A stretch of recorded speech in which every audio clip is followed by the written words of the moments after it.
Hello, hello, hello, my friends. Welcome, welcome, welcome. Welcome, welcome, welcome. I am so incredibly excited. Let me share my screen here. Bing, bang, boom. I'm so excited. This is hands down the most excited I've ever been. Honestly, this is hands down the most nervous I've been. I don't think I've run through a presentation so many times in my head, just because this is by far the largest group of people that I've ever presented to, just based off the ticket sales. I'm not sure how many people will attend live.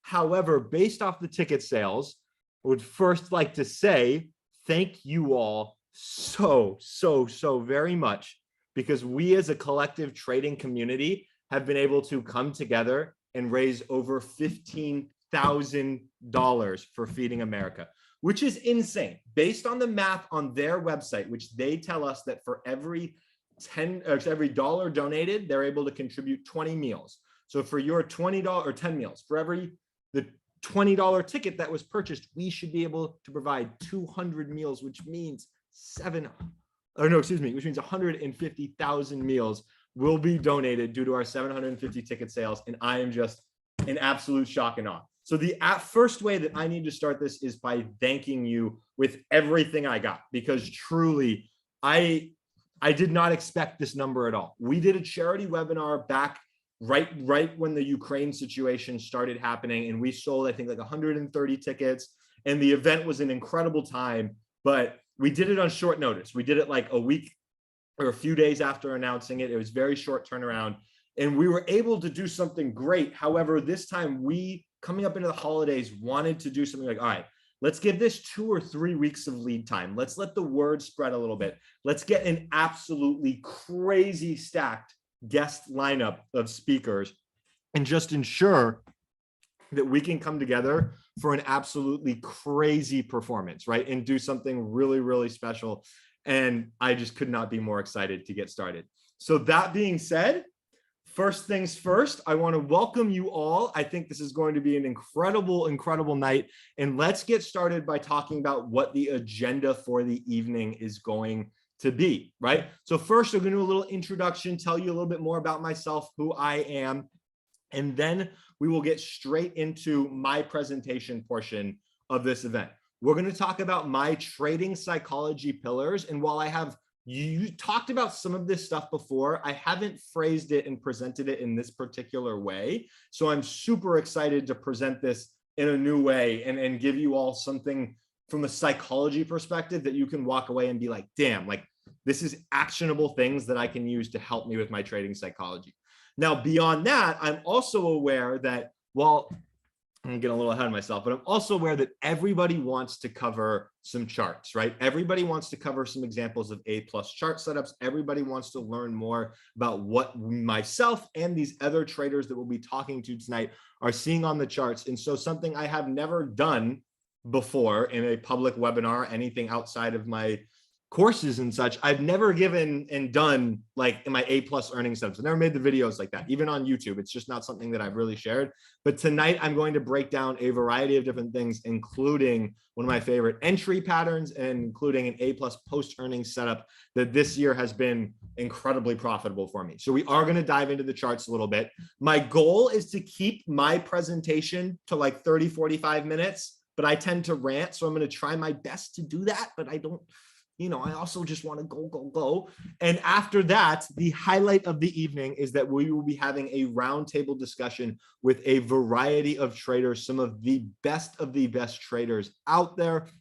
We have on deck tonight, Mr. Jadon Trades, Shinobi Signals, Hassan Rippy God, Felony Trades, Tory Trades, and the king himself, Mr. Umar Ashraf. So we are extremely grateful to have this incredibly stacked list of guest speakers. And what we're going to be doing during that time is I asked you all on my Instagram story for questions to ask them. I have a list of questions. I've sent them to them in advance. I'm going to ask them some questions, have them introduce themselves, tell you a little bit about their story. And we want to give you a ton of value from that so that you can learn from people that you look up to honestly, a lot of these people here are not people that I looked up to when I was first starting. So it feels absolutely crazy to now have them as friends of mine, some close personal friends. And for us to be putting together something like this, it's a surreal feeling, right? So with that being said, let me just make sure that everything appears all good. I know that I have a couple of my team members. I know Mr. Ron G is going to be on this webinar tonight. Ron, if anything comes up, you know where to reach me in team chat and let me know of emergencies, but I think we'll have everything covered. I think I did some prep work on this. We prepared. I think we're going to be good to go. All right. So first things first, let me introduce you to myself a little bit more. Most of you, I imagine, are relatively familiar with me. You've seen me on Instagram, maybe on Twitter, maybe through one of the other traders that you follow or that you work with, and they reposted this event, and that's how you found me. But some of you might not know my full story. So I want to give you just a quick little background on who I am and what my journey was to get to the point where I am at now. So my name is Jake RICCI. You probably know me as Rake Trades. I have the most fun time in the world on my Instagram stories and on Instagram in general. I think that I just treat it like I'm a little kid and my inner child comes out, and I have an incredibly fun time on there. And one thing I want to note about my journey kind of goes back to that inner child I was talking about. So I was born with a bunch of severe learning disabilities. I was born with the most severe case of ADHD that you can have.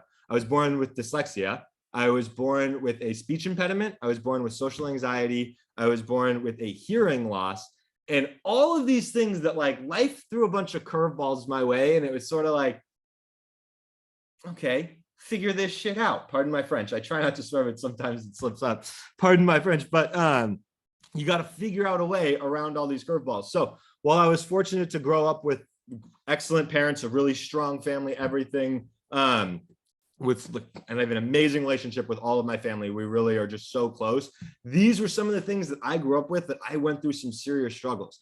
Having your younger, third, fourth grade teachers tell your parents that you're a problem and that you have something wrong with you is something that really is like, damn, it humbles you and it sets you back a little bit, right? It can really put you in a potential path to struggle throughout school, right? And so for me, what I had to do was find a bunch of untraditional ways to learn and to get these things done and to try and live up to the hopes and standards that I wanted to as a student, even though I had some severe learning disabilities.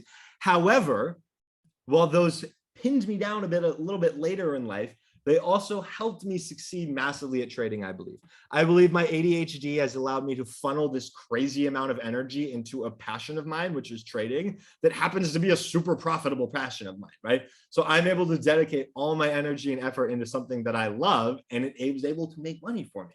That is something that I believe my ADHD has worked for me, right? All these different ways I had to learn along the way, I believe have benefited me now when I had to learn trading, which is a very unconventional skill to learn, right? Like we'll talk about in the psychology aspect of tonight, trading is unlike any other profession. If you're a doctor, you can't be wrong, right? You're a lawyer, you can't be wrong. As a trader, you kind of need to be okay wrong. It's very an unconventional career, unconventional method. And I believe that my unconventional learning style as a child allowed me to succeed as a trader. Now, I want to make one note, however, on this.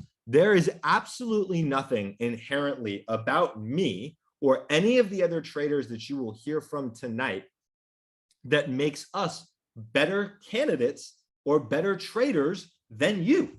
There's absolutely nothing about me inherently that makes me better about it. Maybe those learning disabilities put me in a position to learn better or something like that. But I also have some traits of a human being, especially due to my ADHD, that I am impulsive. I have impulse control issues, right? Which if you're a trader, kind of more means that when the market opens, sometimes you start blasting, right? And you just start slamming orders and you have issues controlling your impulses and the ability to hold off with patience and discipline. All the great traits that make a trader are not stuff that I had inherently. They're things I had to train my brain to succeed at. So there's absolutely nothing about any of us here tonight that have put us in a better position from unlike sports, right? There are going to be people who are born with better athletic ability. There's nothing like that in trading. There's no inherent ability that we might have. And I encourage you all to remember that throughout your journey, because that helped me get to where I am at today. Now, I've been day trading for coming up almost on 5 years now. So I've been doing this for a while, and it was April 2021 when I decided to go full time as a day trader. And then it was November of 2021 that I started my Instagram page. So just over a year ago, I started my Instagram page. I had been day trading full time, no other income for 6 or 7 months or whatever the math is. I'm bad at math for a day trader. But I've been day trading full time before that. I worked in agriculture prior to that, and I did not like it. I loved studying it. I did not like working in it. I did not like sales. I did not like my lab work. I did not like that. Instead, I spent all of my energy and effort on trading, and that has led me to this point where I am now today. Extremely fortunate enough to lead this presentation with you all, right? So again, just to cover some event expectations for the evening, I am aware that if everybody could have their way, we would give the most technical chart breakdown and everyone would go, all of the traders here would dive into the charts and all that. There's a reason that I'm going to spend a lot of time tonight talking about psychology, because that is really the most important thing to focus on. There's 6 or 7 of us different traders here tonight. All of us use different strategies. From my understanding, none of us use the exact same strategy. No. And all of us succeed greatly in our own way, right? But all of us, when we don't share a strategy, we will share traits of our trading psychology that allows us to succeed in that manner. So it's really important to me tonight that we break down some trading psychology. We're going to then go through those A+ earnings example. And I have 3 different charts that I have prepared, long and short, that I want to make sure that we cover from this past earnings season, all very recent examples, 2 of which were trades that I took, 1 of which was a trade that I did not take. And from there, we will then have our roundtable discussion with all of our other traders, and I'm incredibly excited for that. So without further ado, let us begin. If I have a couple LaCroix burps as we go, I think that's just sort of like the price we pay, right? We as a collective have agreed that, like, I'm going to drink my limoncello LaCroix and I might have a few LaCroix burps. If you can't handle me at my worst, friends, you don't deserve me at my best. So that being said, like I mentioned before, in my opinion, trading is primarily psychology, right? Now, these percentages are arbitrary. You can define them at whatever percentage you believe to be accurate. In the past, I've called it 99% psychology. I've called it 20% strategy. I've mixed these up here and there. But tonight, I've decided that the percentages I want to break it down for are 10 and 90. I genuinely believe that your strategy is about 10% of the overall trade of your trading abilities, right? That's your ability to construct a trade thesis, right? Now, it has a few other things in there. It has managing based off of trends, a few different based on your strategies, could be a little bit larger percentage. But really, the biggest portion of a trader in their skills, in my opinion, is their psychology, right? After you've constructed your trade thesis, you have to then wait for the right entry. You then have to find the entry, take it, execute it well, then start to manage the position. Then you start having to manage your emotions that are coming up during that position. Literally everything else besides the trade thesis is trading psychology. So that's why, for me, I think it's crucial that we cover this tonight. And I want to teach it in a way that, like I mentioned, I've covered some of this stuff before, some of these quotes, but I haven't presented it in this like pillar structure like I intend to tonight, right? For me, I think that there's a variety of different ways that you can approach improving your trading psychology. I just made a reel about this on my Instagram the other day. We're covering morning routine and how that can be important, and how that can help you follow your trading rules. I know that reading trading psychology books like The Mental Game of Trading, Trading in the Zone, there's countless out there that will help you improve your trading psychology. And at least when I was in the learning stages of my trading career, the beginning stages, I felt like the help I got from people on trading psychology was they more just told you to change your mindset. They're more just like, well, yeah, you messed up. You were being greedy. You can't be greedy. And it's like, okay, I get that. But like, help me not be greedy, right? Like, okay, or you overtraded. It's like, okay, well then like, help me not overtrade, right? Like, help me figure out methods to do that. And what really stuck with me above all else, and to this day sticks, and I look at these phrases every single day, or what I call these anchoring phrases, right? Having a set of anchoring phrases, all usually linked to a specific memory of a previous trade where I did something and for lack of a better, for lack of a better term, fucked up, right?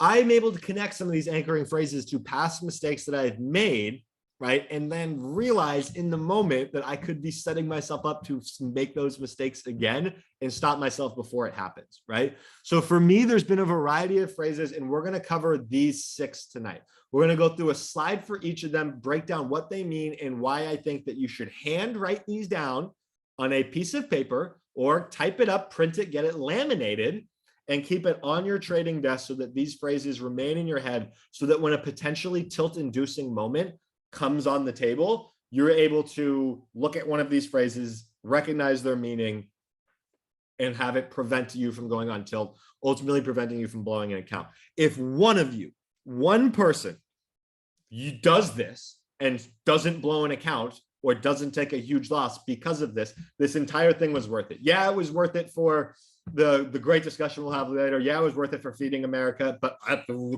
its core, this will be worth it if these phrases prevent some of you from going through a blow-up.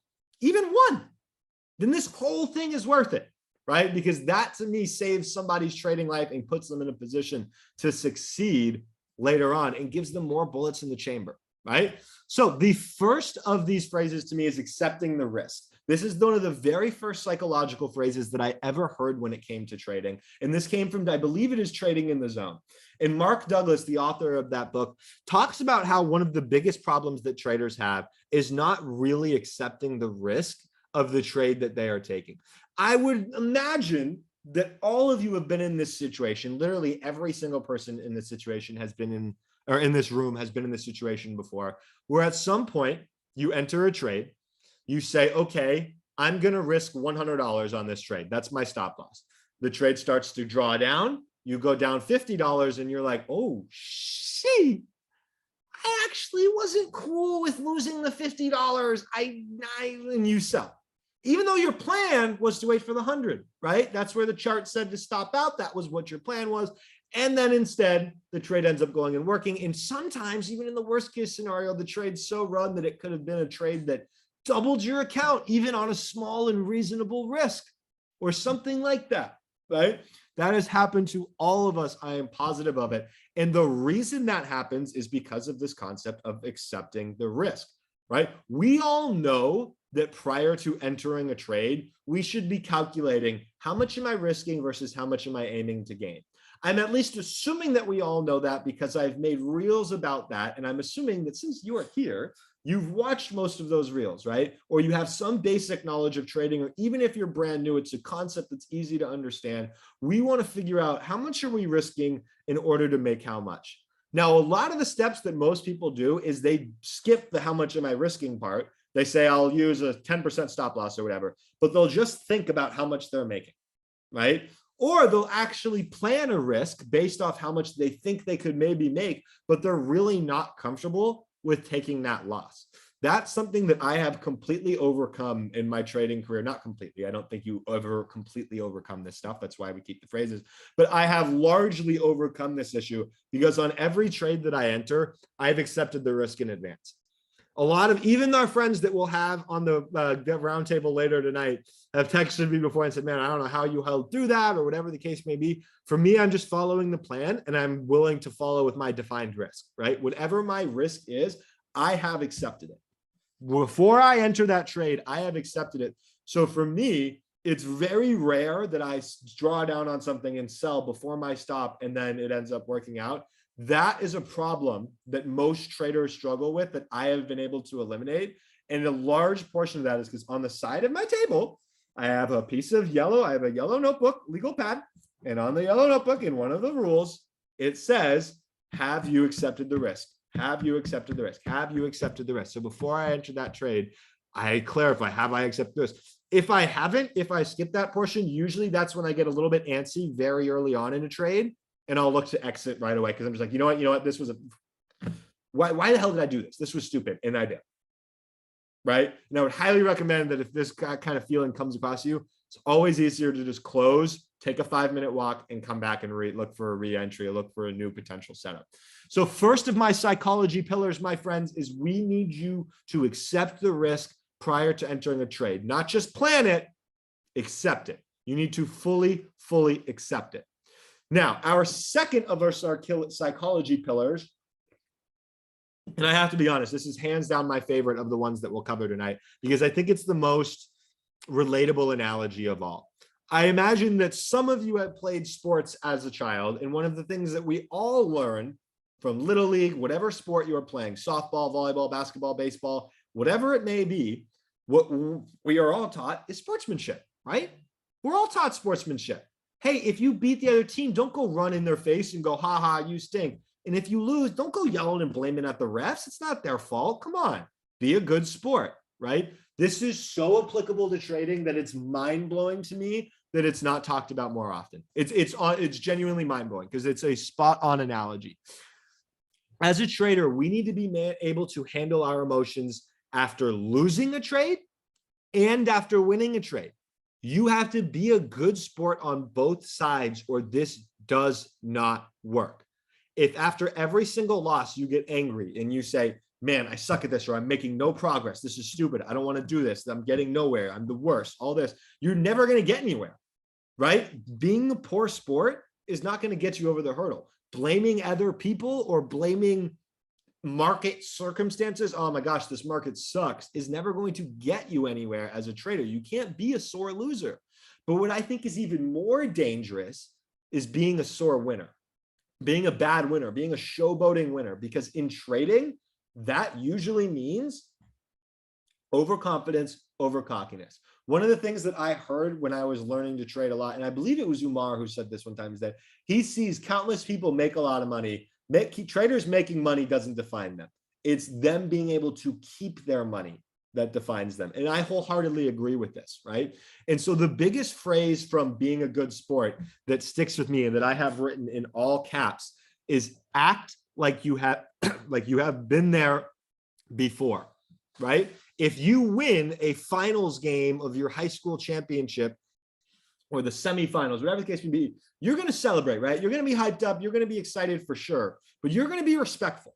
And on the same level, you want to act like you've been there before, right? You score a touchdown in a football game. Yeah, you'll maybe celebrate a little bit, but you want to act like you have been there before. Why?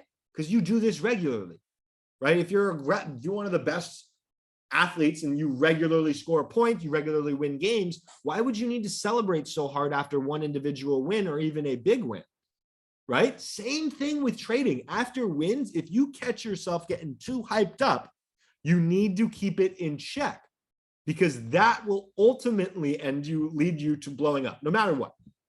No matter what. I would say of all things that I am still actively working on as a trader, there's a few of them, but this is one of them. And I actually had a conversation with somebody today who had had a big winning streak, then a tilt that kind of gave back a big portion of that winning streak. And I mentioned to her that that's something that I have been through so many times, and I still go through it. When I get on a hot streak, I start to get like scared. It's like that feeling of nervousness comes up where you're like, damn, I can feel a tilt coming. I can feel it when one trade goes wrong and I don't want to admit I'm wrong. I can feel it coming, right? So the most important way and the best way to prevent that from happening in our key line from this psychology pillar is when you win, act like you have been there before, because that's the truth. If you're expecting to become a full-time trader, then you should start acting like you're going to win on the most of your trading days, right? It's just a reality. You need to start acting like you have been there before.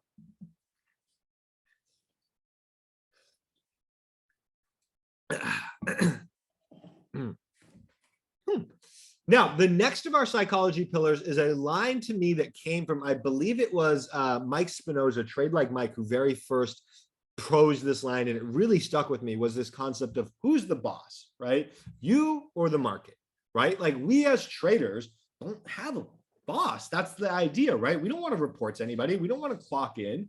You don't want to have to report to your manager and be like, hey, I did X, X, X, and Y today, right? That's like one of the main reasons people get into trading is to get away from their shitty bosses, right? But what a lot of people end up doing is trading one shitty boss for an even more cruel, money stealing boss that is the market, right? Don't give up a boss that you hate at your 9 to 5 just to end up settling for a boss who can rob you of your cash the one day you go on tilt, right? Trading is a privilege, not a right, right? And it's really important to remember that.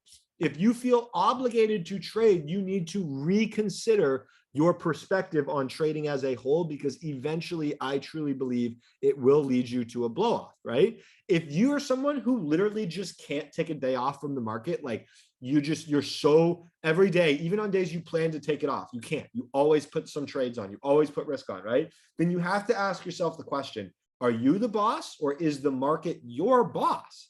And if the goal of being a trader is to buy our time back and buy our freedom back, and it's like, if that's the goal, then we need to shift away from that 9 to 5 mindset and shift into the mindset of a full-time trader, which is that I'm the motherfucking boss. This is my life and I am in control. And if I don't want to trade or I don't see chart setups that are worth my time, I'm not going to, right? Hey, my friends are doing something tonight. I would like to go participate in that. Sure, I'm going to do that without feeling bad that I'm going to miss one trading day, right? That ultimately won't really necessarily mean anything in the end, missing one trading day. Even if you miss an insane trading day with the absolute best setups in the world, I promise you, A+ setups, while they don't come every day, they're there, okay? If you miss one, don't fret, my friends. When you're on vacation and you're on your phone, most of the time it's usually a good idea to not be trading, right? And to not put yourself in a position to potentially do damage rather than actually succeed, right? So this is an important line from this psychology pillar, is you have to ask yourself, are you the boss or is the market your boss, right? Simple enough, straightforward enough. I think this one is incredibly useful to me, and it always helps me put in perspective what the end game goal for me and everyone else should be. So our next psychology pillar is actually one that I came up with about, I want to say it was like 2 months ago now, a month or 2 months ago. And we had a webinar with the team, and it was right after a series of really tough days in a row, right? Really tough trading days with a lot of chop. There was a lot of new stuff that had come out, and it was tricky action. And the conversation that I had with them was essentially this idea that, hey, if we want to be a full-time trader, let's go through and look at the daily chart of the SPY and see how many days we roughly think there would be really high quality setups, right? So we looked at this chart on the right here, and we numbered 1, 2, 3, 4, 5, 6, 7, right? There are 7 daily candles here, and there's one right there, obviously. We're just going to start from, we started with this gap up. I believe there was a new week on this gap up, right? Of these 7 days, we decided that really about 2 of them were risk on type of days based on how the daily candle closed. This bar 1 here is a gap up that fills the gap and then has an extremely strong move. I would call that pretty high quality trading action, most likely, right? Like that looks like there's going to be some quality setups in there where you can put some risk on, probably some relative strength names that didn't get this pullback and just held well. So you didn't even need to wait for a pullback. It just ended up being a strong name, right? So that day, I would call that a high quality trading day, right? That's 1 out of 7. Second day here is a gap down that ends up being pretty much an inside bar. Is there some long side scalps or short scalps or whatever? Is there trades you could have taken on that day? 100%. I'm not trying to convince you of otherwise, especially if you're a scalper. 100%. There's trades you could have taken that day. Is it a risk on day? Not for me. That's an inside bar. I'm not trying to be risk on SPY when we're fully inside the previous day's range. That doesn't give me an edge as a trader, right? So here, bar 2, bar candle, by the way, same thing. Bar 2, not all that interested, right? I would call that a risk off day. Bar 3, another inside bar. I would call that a risk off day. Bar 4 here, we got a gap down that fills the gap and then trends to the downside. I'd call that risk on. Fills that gap and then trends down. There's definitely probably some high quality short opportunities in there. So of our 4 days so far, we got 2 that are risk on. Now here, bar 5 is where I think you could put some debate in there. because we do get outside of yesterday's low, but it's just not really a trend bar in any way, shape, or form, right? Gives us a move down, but I wouldn't call this really risk on. I wouldn't call this an aggressive day in hindsight that I would have wanted to be putting a ton of positions on based on what we were seeing. So I personally veered towards the path of 5, even though some you could argue is risk on to the short side. I would say no. On bar 5, I'm interested in not super interested in trading very aggressively, right? So let's just add this as a note here. Bar 1 and bar 4 equal risk on type of days. Bar 2, 3, 5, 6, 7. 5, 6, 7 equals risk off type of days to me, right? Especially these days where we open up with a little gap lower, but then test higher, but then test lower, but then close flat. That's a tricky trading day. That was probably a lot of chop that probably stabbed the highs, then stabbed the lows, then stabbed the highs. I would not consider that risk on. Bar 7 here is an inside bar, fully inside of whack bar 6's range. Not all that interested in risk on. So you want to be a full-time trader, my friends? Mentally prepare yourself to trade aggressively 2 out of every trading days. Is this all the time? No. Sometimes the market will have a more clean trend. It will be more developed. However, vast majority of the time, about 2 out of 7 trading days, you should be expecting to put on heavy risk. Maybe 3 out of 8, maybe 4 out of 9. But even then, you want managing the big takeaway that I want us to have from this 2 out of 7 is this phrase, expectation management. And you will hear me talk about this all the time, but there is almost nothing better that you can do than manage your expectations as a trader. If you come into the day not expecting a lot, then if high quality setups present themselves, you'll be ready to execute on them. But if they don't, you won't force it on a bad setup, right? So this one is really, really important to me, and it really hits home with me. 2 out of 7, my friends. 2 out of 7 in expectation management. You want to be a full-time trader? You want to take this psychology pillar and really apply it to your life? Come into a mindset, come into the day with the mindset and expectation management of 2 out of 7. 2 out of 7. It's the reality. It's the truth. You're going to be putting on risk less days than you're going to be sitting on your hands off. It's just the reality of being a full-time trader. And if you want to be one day, you got to wrap your head around this idea, right? Now we're going to our final 2 psychology pillars, and I apologize to our guest speakers because I can already tell I'm going to be running a little bit longer than I originally intended on this speech, but I know that it'll be worth it all in the end. I value their time, so I'm going to try and move a little bit quickly through this as well, because I'll probably run an extra 10 minutes from what I originally told them. But there's this common statistic out there for our next psychology pillar of 99% or 95% or 90% of day traders fail. And I've seen some differing opinions on this, because is it 90% of people who really try, or is it 95% of people who just start and give up after their first loss and all that? So for me, I'm going to include the people who give up right away.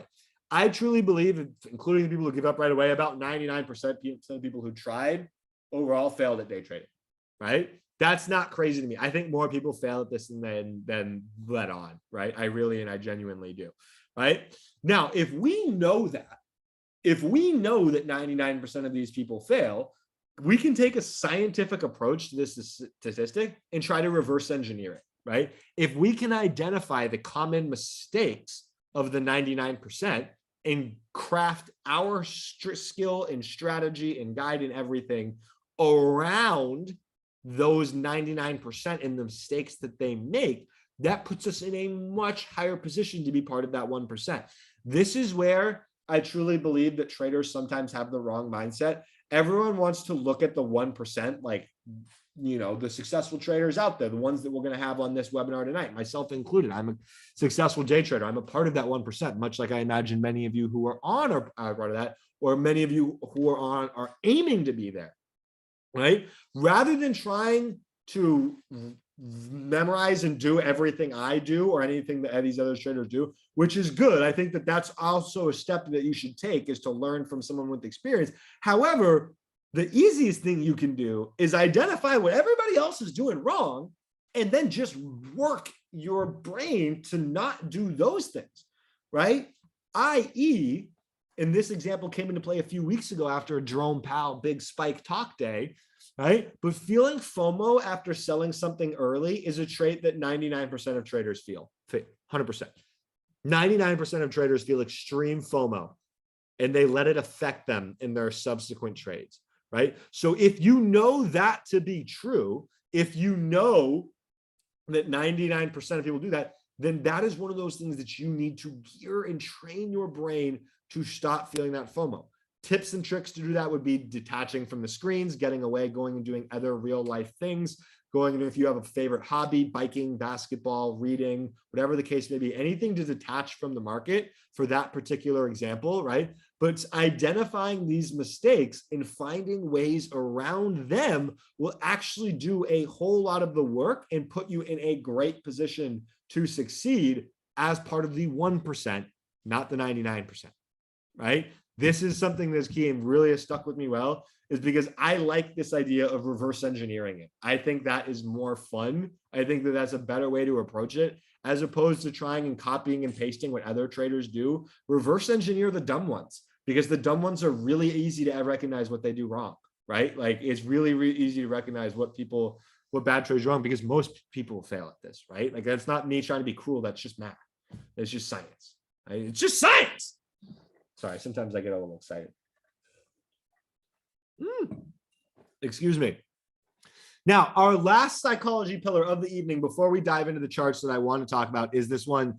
What WWGD, what would the goats do? And this is something that has stuck with my brain. I had a variety of different mentors coming up, but one of my, I would say probably the most impactful mentor I had was, because I'll give credit to all of my original ones. Stock Market Wolf, Andrew Diaz, absolute ghost, first guy to ever introduce me to trading. The man, right? Absolutely an incredible trader.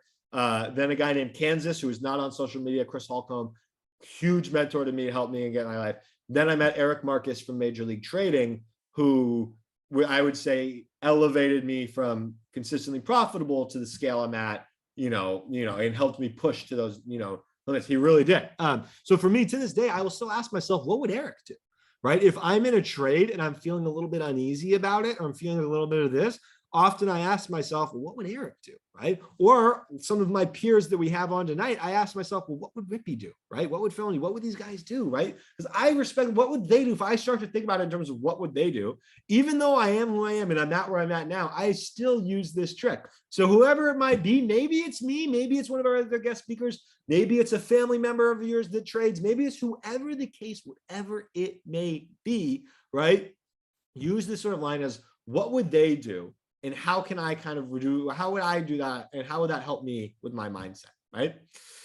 Oh, all right, folks, with that, that is our psychology pillars. I hope that you all found a ton of value from that. We are definitely going to dive deeper into trading psychology a little bit later on tonight with our guest speakers, who they have actually sent me a variety of texts and I think everybody is getting on now. So this is perfect. What we are going to do is cover our chart setups. I know everybody wants to talk about the A+ chart setup that I've been talking about. That's post-earnings trade type of chart setup. So we're going to talk about that. We're going to cover some charts. I have 3 examples for you, and then we're going to dive into our roundtable discussion, and I could not be more excited. All right. So first things first, right? This is a trade setup that I look at, an A+ setup. There's a variety of trades setups that I look for that I would call A+, but one of my favorites is actually rather straightforward to explain without going into a crazy detail that would require a 4-hour lesson to truly break down, right? This was something that is a little bit more straightforward of an A+ setup. And it kind of will make sense once you think about the rationale and the setup from it, right? So for me, this is a continuation trade, and I look to play post-earnings gaps in either direction, right? So it can be used long or short, right? And this is a post-earnings trade, not meaning that I gamble prior to the earnings event. It's me trading the day after the earnings event, or a few days after the earnings event. This happens as well. But for me, I really like it with on the next day after earnings. I think some of the setups can be very, very high quality. And the biggest trick to this particular setup is using the pre-market high or low as a potential target rather than a method of entry. One of the very first strategies that we as traders all learn, I imagine that every single one of you learned the concept of pre-market high and low breaks as a trading entry strategy, right? When something gets a 5-minute close over the pre-market high, you go long or you buy calls, right? When something gets a 5-minute close underneath the pre-market lows, you short, right? Or you buy puts, right? That is one of the most commonly taught strategies out there. I have my qualms with that strategy as a whole, but for this particular setup, we actually use that as a target more than an entry point. And it actually ends up working out vastly in our favor, especially when we are determining our risk reward, right? So first, let's put together some steps to identify these particular setups. The first thing that you'll need to do is take a look at the earnings calendar for that week, right? At this particular week, I don't think there was anything on there that's appealing. Adobe reports on Thursday. So maybe they might, Adobe is one of these names that maybe I would trade for earnings, but probably not. Adobe's a little more out there than I normally like to get, just due to options liquidity, right? But you look at the earnings calendar, and during pre-market, you scan the names that have reported the previous night for earnings and the names that have reported that morning up, right? From there, I like to look for something that has clear strength or weakness and has an established swing high or low, right? From there, I will mark up my own support and resistance levels, whatever system and strategy you use to mark your levels, right? You'll mark them out and you'll gauge and give yourself some reference points for the day. And from there, we'll also make sure this little key point, we'll dive all into this with the charts as well, right? Is that I will make sure to use the opening print as my guide for this trade, looking for longs above the open, looking for shorts beneath the open, right? From there, as we mentioned, targeting the pre-market or overnight high or low along with your levels will help you determine your risk reward on this trade, right? Now, this is one of my favorite overall broader setups. But in order to actually trade this setup, you also need to have a method of entry. One of my favorite methods of entry that is not me reinventing the wheel here, not me breaking down any secret sauce, or this is one of my favorites, and it's part of my secret sauce, but it's a very common topic and a very well-known price action topic that I think is so underutilized as a trader for traders. And that's what most of what my trading is simple, straightforward, but underutilized things. So I want to talk about this pattern that is known as an inside bar or a 3-bar play or a 1, 2, 3 pattern, right? And give a little bit of a definition for this. After this presentation is over, what I will do for everyone who's attended is take some notes that I have on 1, 2, 3 patterns and put it into a PDF form and send that out as a thank you for all of you attending as well, in addition to the recording and all that, to have a little bit more of a thorough breakdown. But here's the gist of these so that we can all understand, because this will come into play once we dive into the charts in just a second, right? A 1, 2, 3 pattern can be used to the up or downside, and it essentially contains these 3 bars, right? These 3 candles. Your first candle is your bar 1, and this is a trend bar. It's either big green or big red, right? Trend bar meaning it had a clear and definitive trend, right? It was that, in that bar, it was trending up, right? So in this example here, we have bar 1, which acts as our trend bar, right? Preferably a green, big, not preferably, but it's going to be a big green or big red bar. In this case, it was green.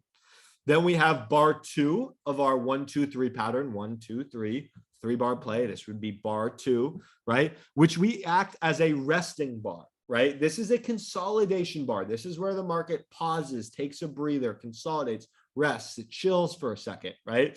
Now, for me, I prefer this to be an inside bar, which you can see bar 2 here is an inside bar, just meaning it is fully inside bar 1, right? Now, that's preferable, but not a requirement. That's part of the nitty gritty that I'll send out more on that. Thank you, PDF. But in this example, you can see we do have an inside bar here, and that acts as our resting candle, right? That is our bar 2. And bar 2 will act as our entry signal bar and entry bar for this trade, right? Now, bar 3, candle 3 of a bar candle, again, same things if anybody's confused, potato, potato, tomato, tomato. Bar 3 acts as a trend continuation bar, and this is the breakout where we'll look to take that breakout and capture that move to the upside in this particular example, right? So using this for entry is using bar 2 as our gauge, right? So in this example, let me see if I can use my annotate tool. You buy on a break over bar two's high with a stop beneath bar two's low, right? Relatively straightforward. If you're looking at this example here, you would buy over there with a stop under here. This is the same thing. It just has an extra inside bar. Same thing here, buy over that with a stop below that. Or if you really wanted to be conservative on this example, you could increase your stop there. But this pattern is nice because it allows you to have a one candle stop loss, right? It allows you to maintain a tight stop loss and potentially catch a large move to the upside, right? Now, I will note that while these patterns are, we're going to talk about them tonight on like 5 or 2 minute charts. I also note that pay attention to these on longer time frames because they can present some really great trades as well. So with that being said, I'm going to stop my share here. I'm going to pause screen. We're going to minus that, and I'm going to load in my chart examples on Thinkorswim. And we are going to break down a variety of trades that I took or watched this year that helped me make a nice chunk of profit using this exact setup, right? So first, let's get our steps together again, right? First things first is we want to look at the earnings calendar and identify any names that have earnings that day, right? So on this particular day, Lowe's, the store that you all love to shop out for your home goods needs or whatever, your, building, construction shit, right? We noticed that Lowe's had earnings reports, right? And on this day, during the pre-market session here to the right, Lowe's was showing some strength, right? So during our pre-market scan, we noticed that Lowe was showing some clear strength with an established swing high. Right here, Lowe had put in a high. It had put in a high right there. Kind of gave it away on that chart over to the right. Oops, sorry. But Lowe had put in a swing high up here, right? And then it had started to pull back and base out. And this one happened to be basing out right at a level that I was watching, a support and resistance level that I was watching, right? So in order to identify this trade, right, we look at our steps here, right? Let me get to the top. I'm going to put these in number order just to make it a little bit easier.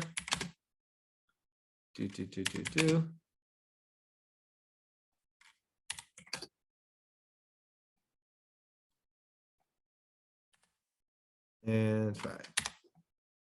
Right, so following our steps here, right, we found a name that reported for earnings, had a strong, showing us some strength, right? Even here, it's consolidating above the previous day's highs. I would call that strong, right?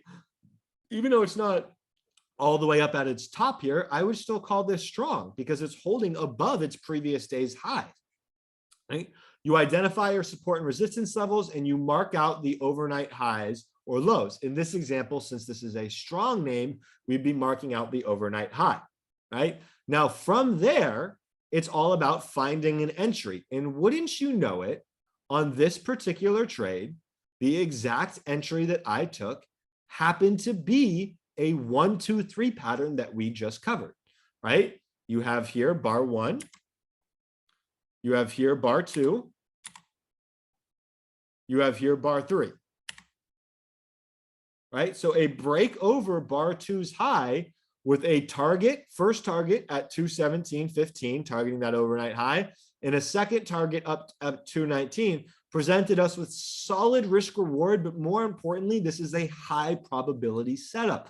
We know that showing strength and holding above the open, right, gives us a high probability of taking out this overnight high. Will it necessarily always continue to trend and go higher? Not always, right? But in this particular example, it did, and it did get to our next level, resulting in a larger than average gain, right? So this was a great trade. This was one of my favorites of the year. It was moved fast on my particular entry, but then we did get a pullback entry on this bar 2 here, right? If you switch to a 2-minute time frame over here, you notice that as the 5-minute is putting something together, there's actually a nice hammer candle that you could use here and use this as an entry point and actually get even a little bit of a tighter stop loss on this trade. Now that's something that's much more in depth and will take a little bit of a longer of an explanation, but you can see how this trade setup here is something that, in my opinion, I would consider A plus, right? I would consider this a very high quality trade setup and probability, right? I would have preferred a little bit better risk reward from a stop loss perspective. And that's where the 2-minute chart would have come into handy for like huge position sizing on this, or, you know, max position sizing for whatever your risk tolerance is.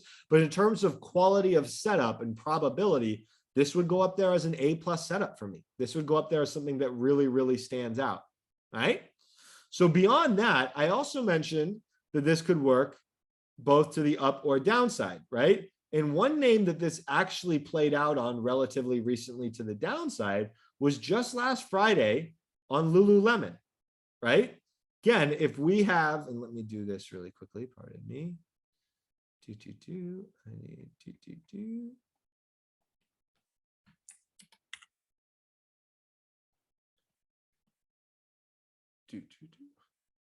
right? If we drop in our same steps and rules and thought processes here, right?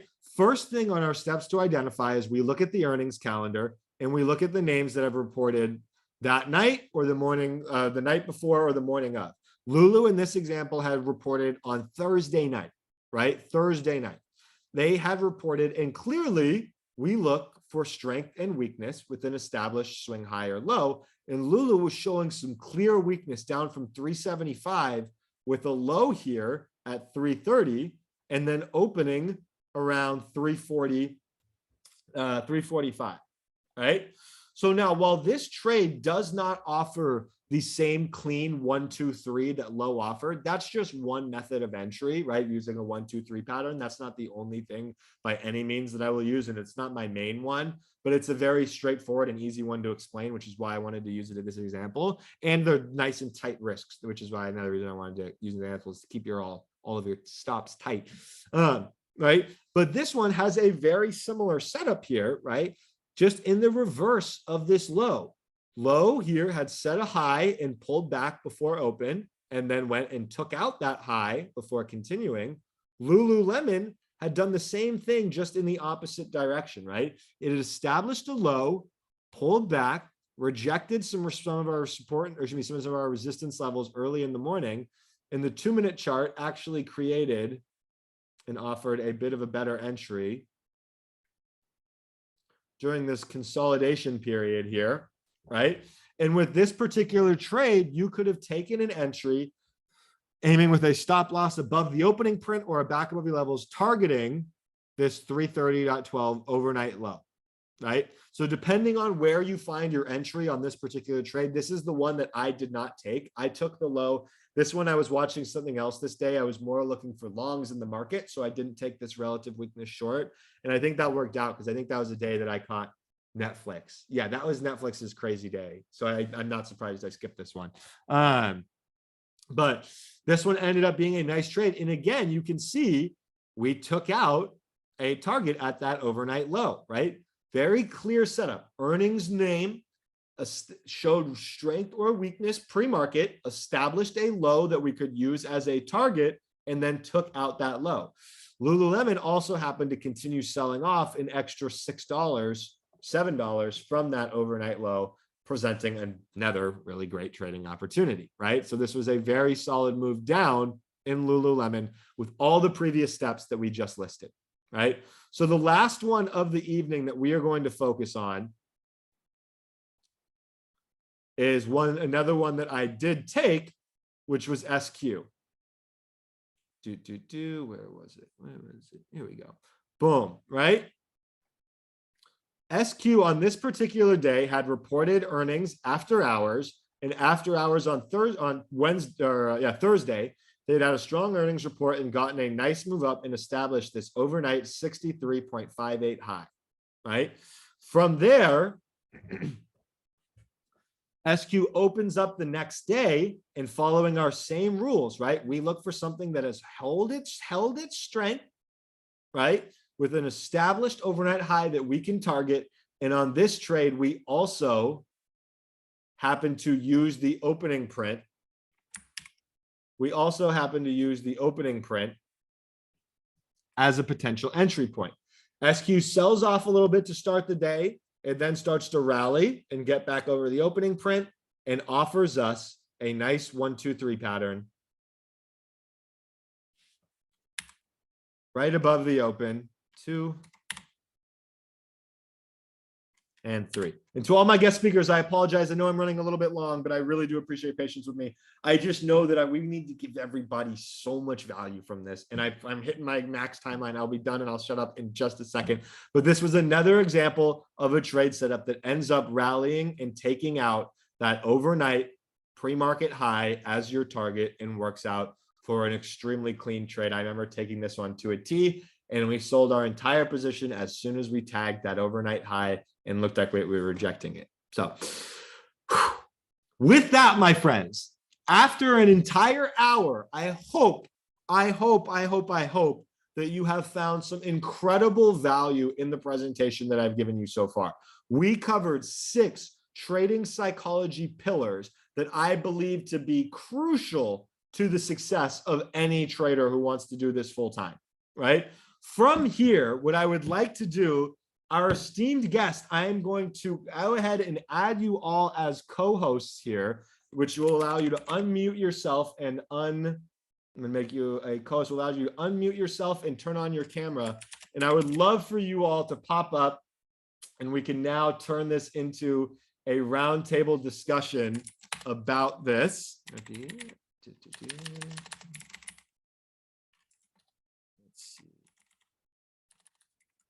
Tory trades.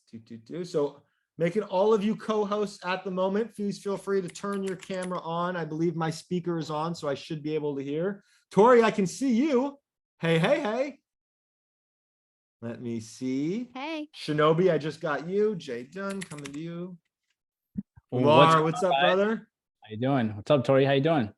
Let me make sure that my right speaker is connected here. Yo. I can't hear you all. I might have to. What's up, Tori? I didn't want to use my headphones, but they might be making me use my headphones. Let's see. Who else do I have? Rippy. I think Rippy might have ended up being asleep. Yo. He brought the energy. Damn, man. man. What's up, everybody? Yeah, I did. What's up? There we go. The speaker's live. I can hear you all now. What's good, everybody? How is everybody doing? Good, what is going on? Good. How you doing, man? Great job on putting this together, by the way. First and foremost, hats off to you and your whole team. You guys put together an amazing event for an amazing cause. So shout out to you guys for that. Thank you so much, bro. Seriously, this is something that I know that we've been talking about this as a group. All of us have been talking about this for a while, right? As something that we wanted to do, something as a way that we could sort of give back. And to see the turnout that we got from it, oh my gosh, like just absolutely unreal. So big shout. Thank you all to my guests for being here. I am so incredibly excited. I'm wondering if we're missing anybody. Shinobi, I don't know if he's in a position to have his camera on or off. Totally up to you. And then he's saying he's trying to set up his camera. Yeah. Oh, yeah. Perfect. I'm trying to set it up and clean my bed at the same time. So give me like 2 minutes. The last person is, we had Hassan the Rippy God, who is scheduled to be on here tonight. He messaged just a few hours before and said he just traveled. I think he's in Kuwait, and so he just traveled home. So he's jet lagged. I don't know if he'll be able to make it, but hopefully he's able to pop on and answer some questions, because I know we had a few tape reading ones from him. But that being said, let's dive right into it, everybody. The way that this format will go is, if you will, I'll act as our moderator, and I have a list of questions that I've curated from people's requests via Instagram DMs. And what we'll do is I'll ask one of our guest speakers a question. In the beginning, guys, feel free to introduce yourselves, give a little background on who you are, what you do, a little bit more about you.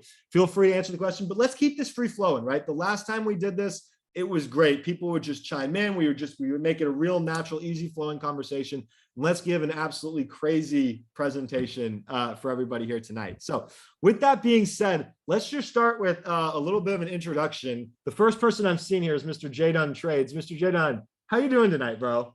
I'm doing good, bro. I'm watching you teach. How could I not be doing good, man? You kill it. You kill it, bro. You are absolutely insane. J Dunn always brings such positive energy. It's insane, man. Dude, I've never seen this dude say a bad thing in my life. Like, never. Neither have I. Yeah. He's somehow, and that's crazy because he makes like 16 pieces of content per day. So you figure in one of them. I don't know how he does it. I till this day have no idea how he does it. I have zero, absolutely making me zero blush. clue. But no, I want to ask you, I know that you're somebody who you've been doing this round. You started with the $5,000 account, it was, right? Way back in the day, yeah. Way back in the day, right? With the $5,000 account. So if you could go back and ask yourself or tell yourself, your younger self with that $5,000 account, what would be the tip or trick or the big thing that helped you click to scale that? Because I know there's a lot of traders out there who feel like they're kind of stuck at like a 5,000, they're stuck at a level and they can't get to the next level. What would be what you would tell yourself to sort of get over that hump?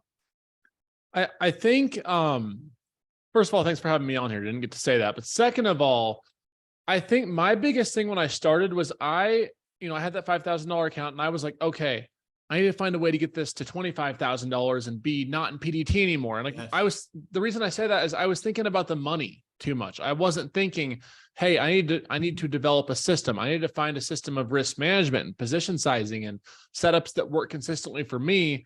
And I was more so looking at the money. So what I would do is I would have these winning days, make 100, 200, 300 bucks, whatever it was. It wasn't anything crazy back then. But then after, let's say $300 days or $200 days, on the fourth day, I would lose it all. Yep. Like I would get back 3 or 4 days worth of gains. And one, thinking of, I need to keep making this amount of money. I need to keep, money instead of system, risk management. And I think I would go back and I'd be like, Jay Dunn, you need to invest more time in your education. You need to invest more time in your self-discovery. You need to invest more time in, finding what's working for you and kind of implementing almost like an inchworm. Like right. I have my good sides, but if you like an inchworm, if it wants to move up, and you recognize that phrases from the book, Mental Game of Trading, Jared 100%. Tendall, that I would raise my back end of, okay, let's not focus on the money. Let's focus on the discipline and developing a system so I can, I can have bigger days by not even thinking about the money. I guess that's what I would say.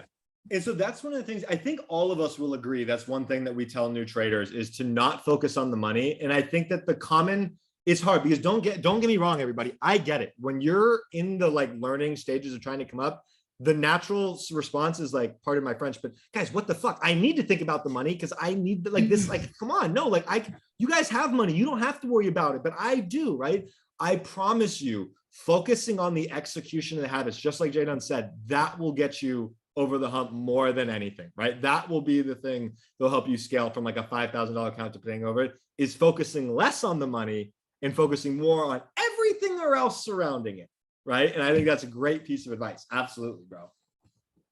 Awesome. Well, thank you. Well, now let's move around the horn a little bit just so we can get a little introduction to everybody. Next up, Tori, let me hear from you because you have been doing this for 7 years now, right? You've been trading for a while. We saw your Instagram videos. It was an uncle of yours who taught you, right? So tell us a little bit more about you just as an intro.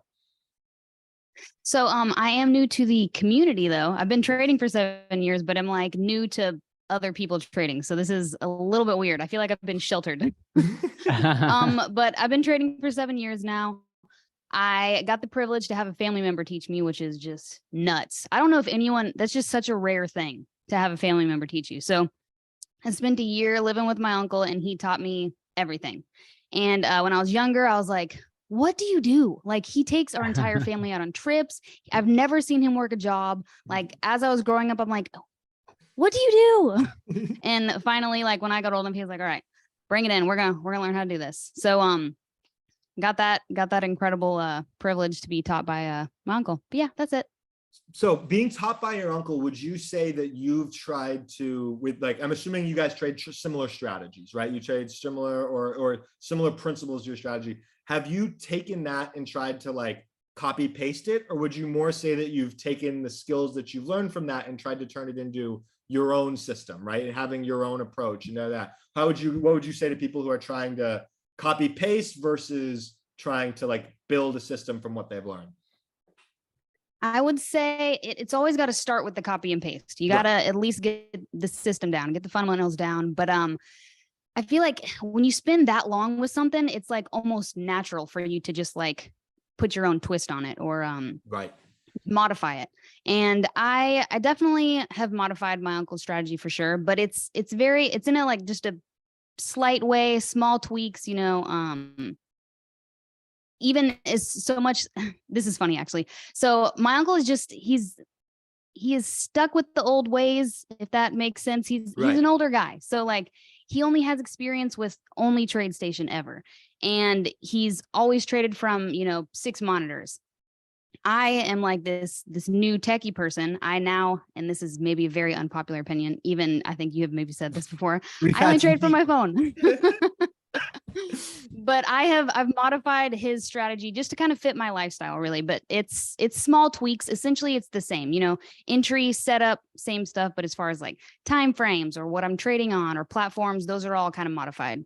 Right, for sure, definitely. And I think that makes sense. And I think that's something that we as like educators, all of us up here are some way, shape or form hoping to educate traders out here tonight.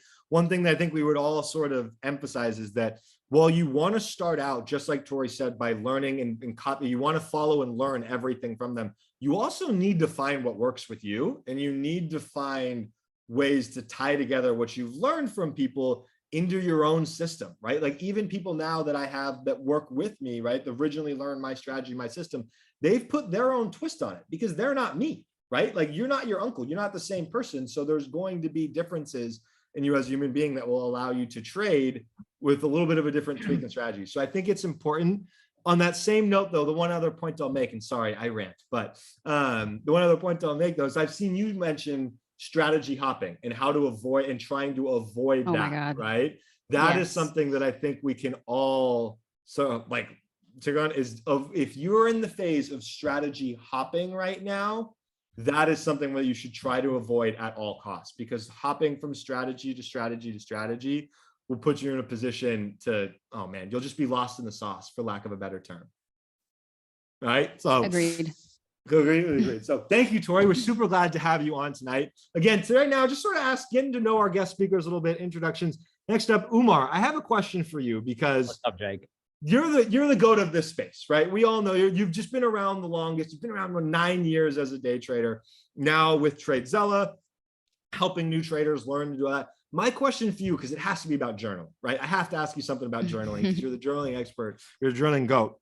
When was it in your trading career that you realized that journaling was like it, right? Like journaling is the thing that's going to take your edge to the next level to help you scale up, right? Because I know if I asked you how did you scale your account from X to X, journaling might be as a high probability the answer, right? When did that realization come to you?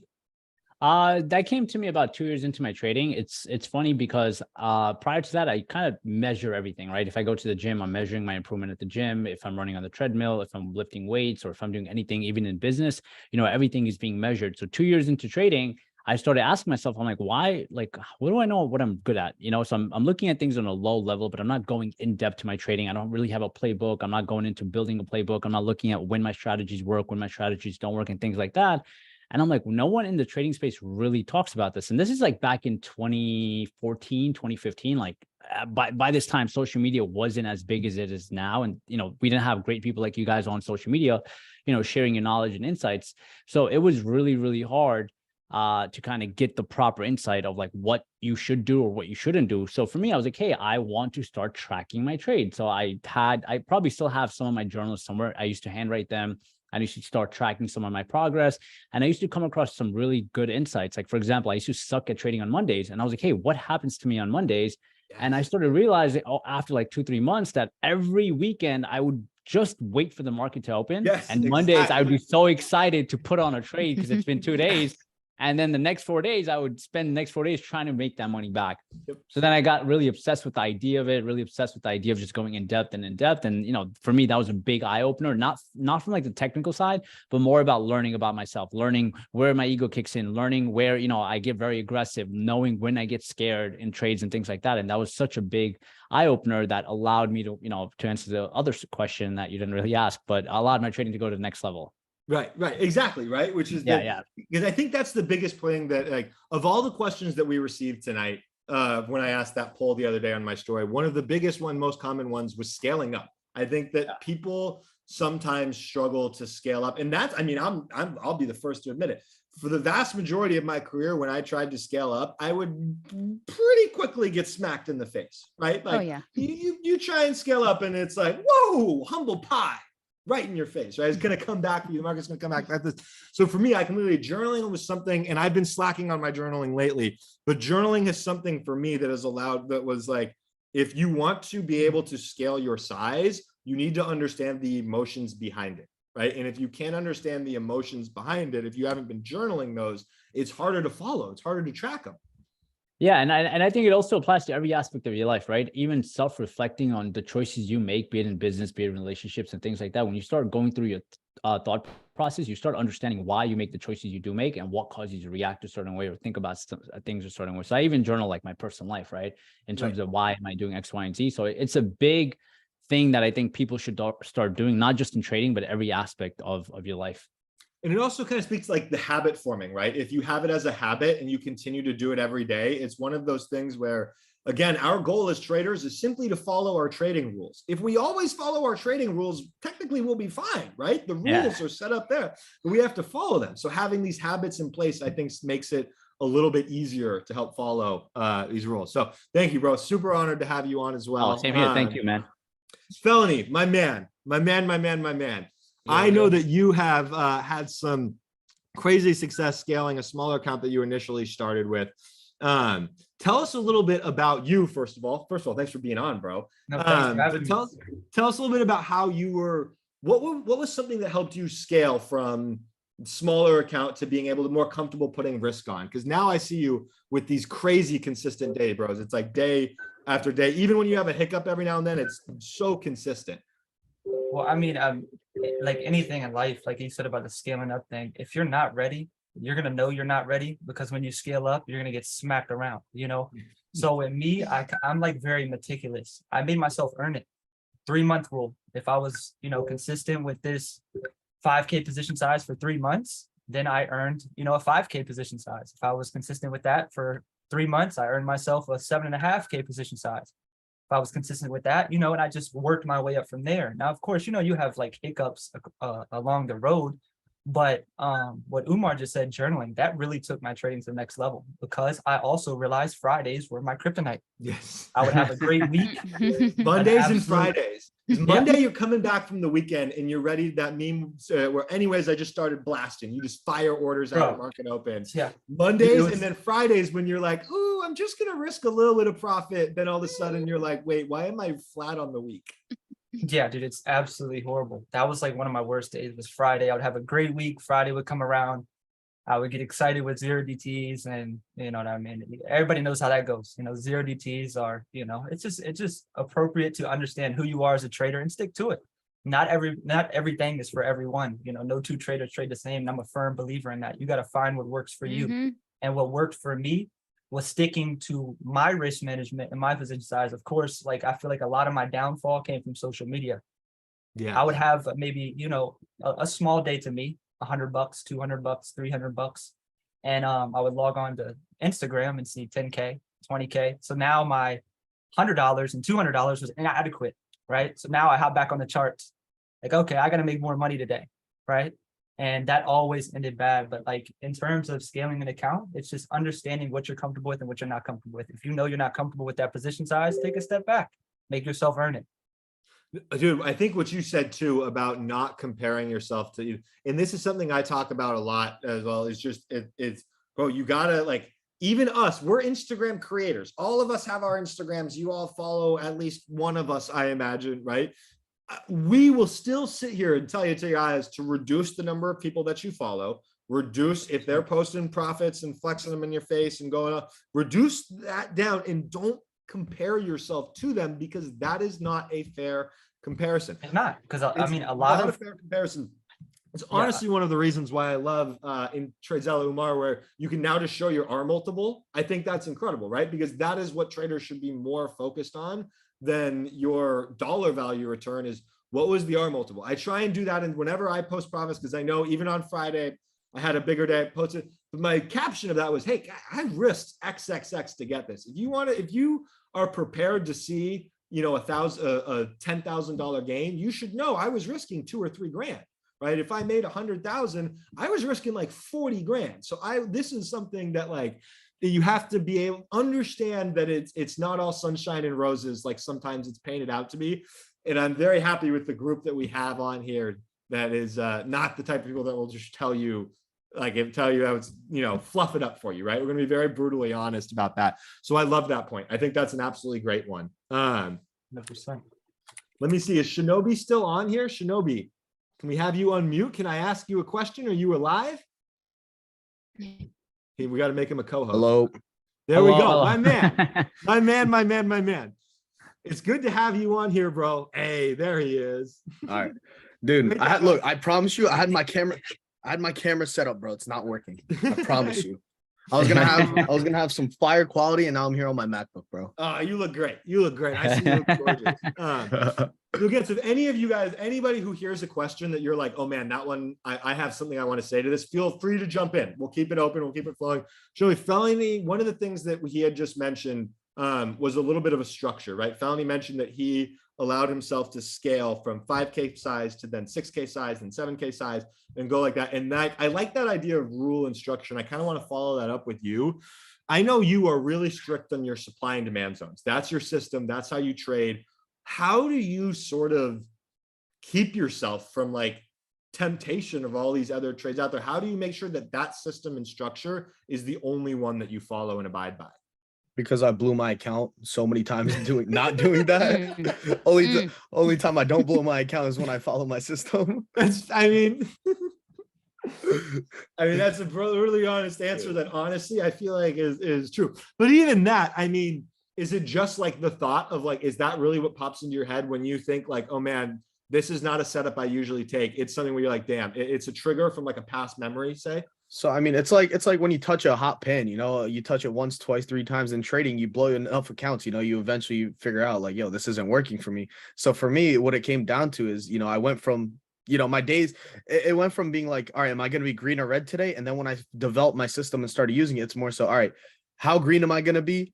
Or am I going to be a break even on the day, right? That's what it really comes down to. Like having really large red days now is like sort of rare. Like before, I remember I, talked to like a lot of you guys here. I'd be like, yo, I lost like 30K today, 40K. Like my biggest loss, and I'd say like the past like 5-6 months has been like 5K, which was today on FOMC, right? But that's what it's just come down to is, my mindset just shifted from, taking big large L's down to I'm able to manage my risk properly with these zones. It's just something like your level system, like you went over in your mentorships. I've been in those, so I see it a lot too. It's once you get comfortable with the system that works for you, eventually it's really hard to stray away from it, right? When something gives you those consistent results, it's really hard for you to not use it. For sure. No, absolutely. I think it kind of becomes like, and there's a lot of comparisons to sports, right? But we talked about the being a good sport. Umar talked about tracking performance, but there's this other one. No, I just totally and completely blanked. Wow. Has that ever happened to anybody when you just completely all the time? Are you like, kidding me? It happened while I was talking just a minute ago. Oh my goodness, what we were just talking about with sports. It just went, and I knew it was happening. Like as I was saying my pre wind up to it, I was like, man, I really hope it comes back to me, but it just never came back to me. So we're going to pause on that note for a second.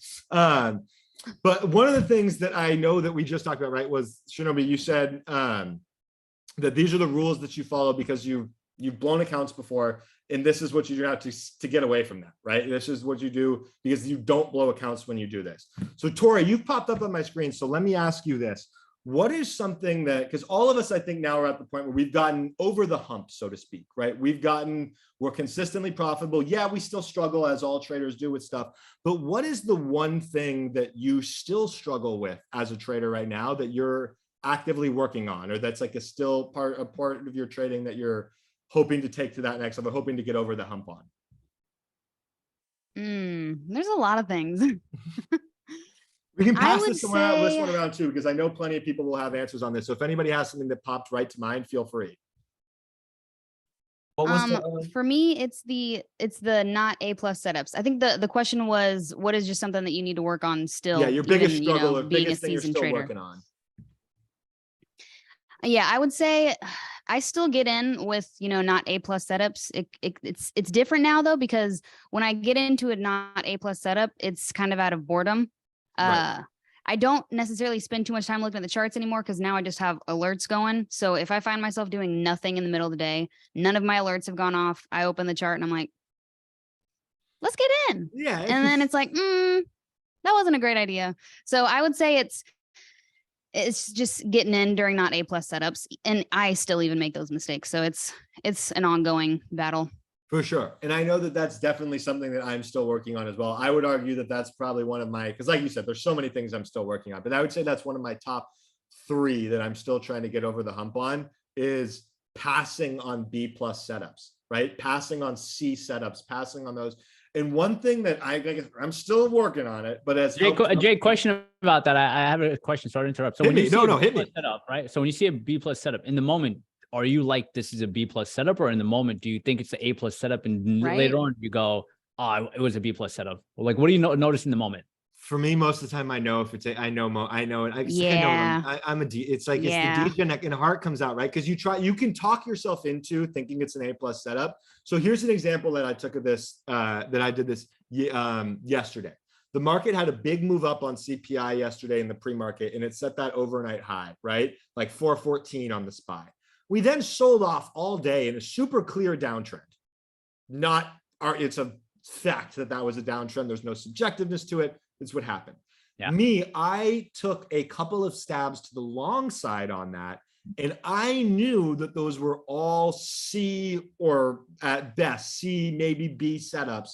But in my head, I tried to convince myself that, well, the overnight high is so far away that if this trade works, the risk reward is going to be so worth it that it's a C+ chart, but the risk reward is A+, right? So I'm going to go for it, right? And I feel like that's just an example, but there's a lot of times where you'll be in a trade and you'll kind of know, right? You'll have that feeling where you're like, man, this is not the clean trend that I was hoping for. This is not the price action is way too jabby in one direction or the other. So for me, I feel like I'm kind of at the point where I know in the moment, most of the time at least, but I'm curious, do you feel that way, or is it more of a post-reflective thing for you?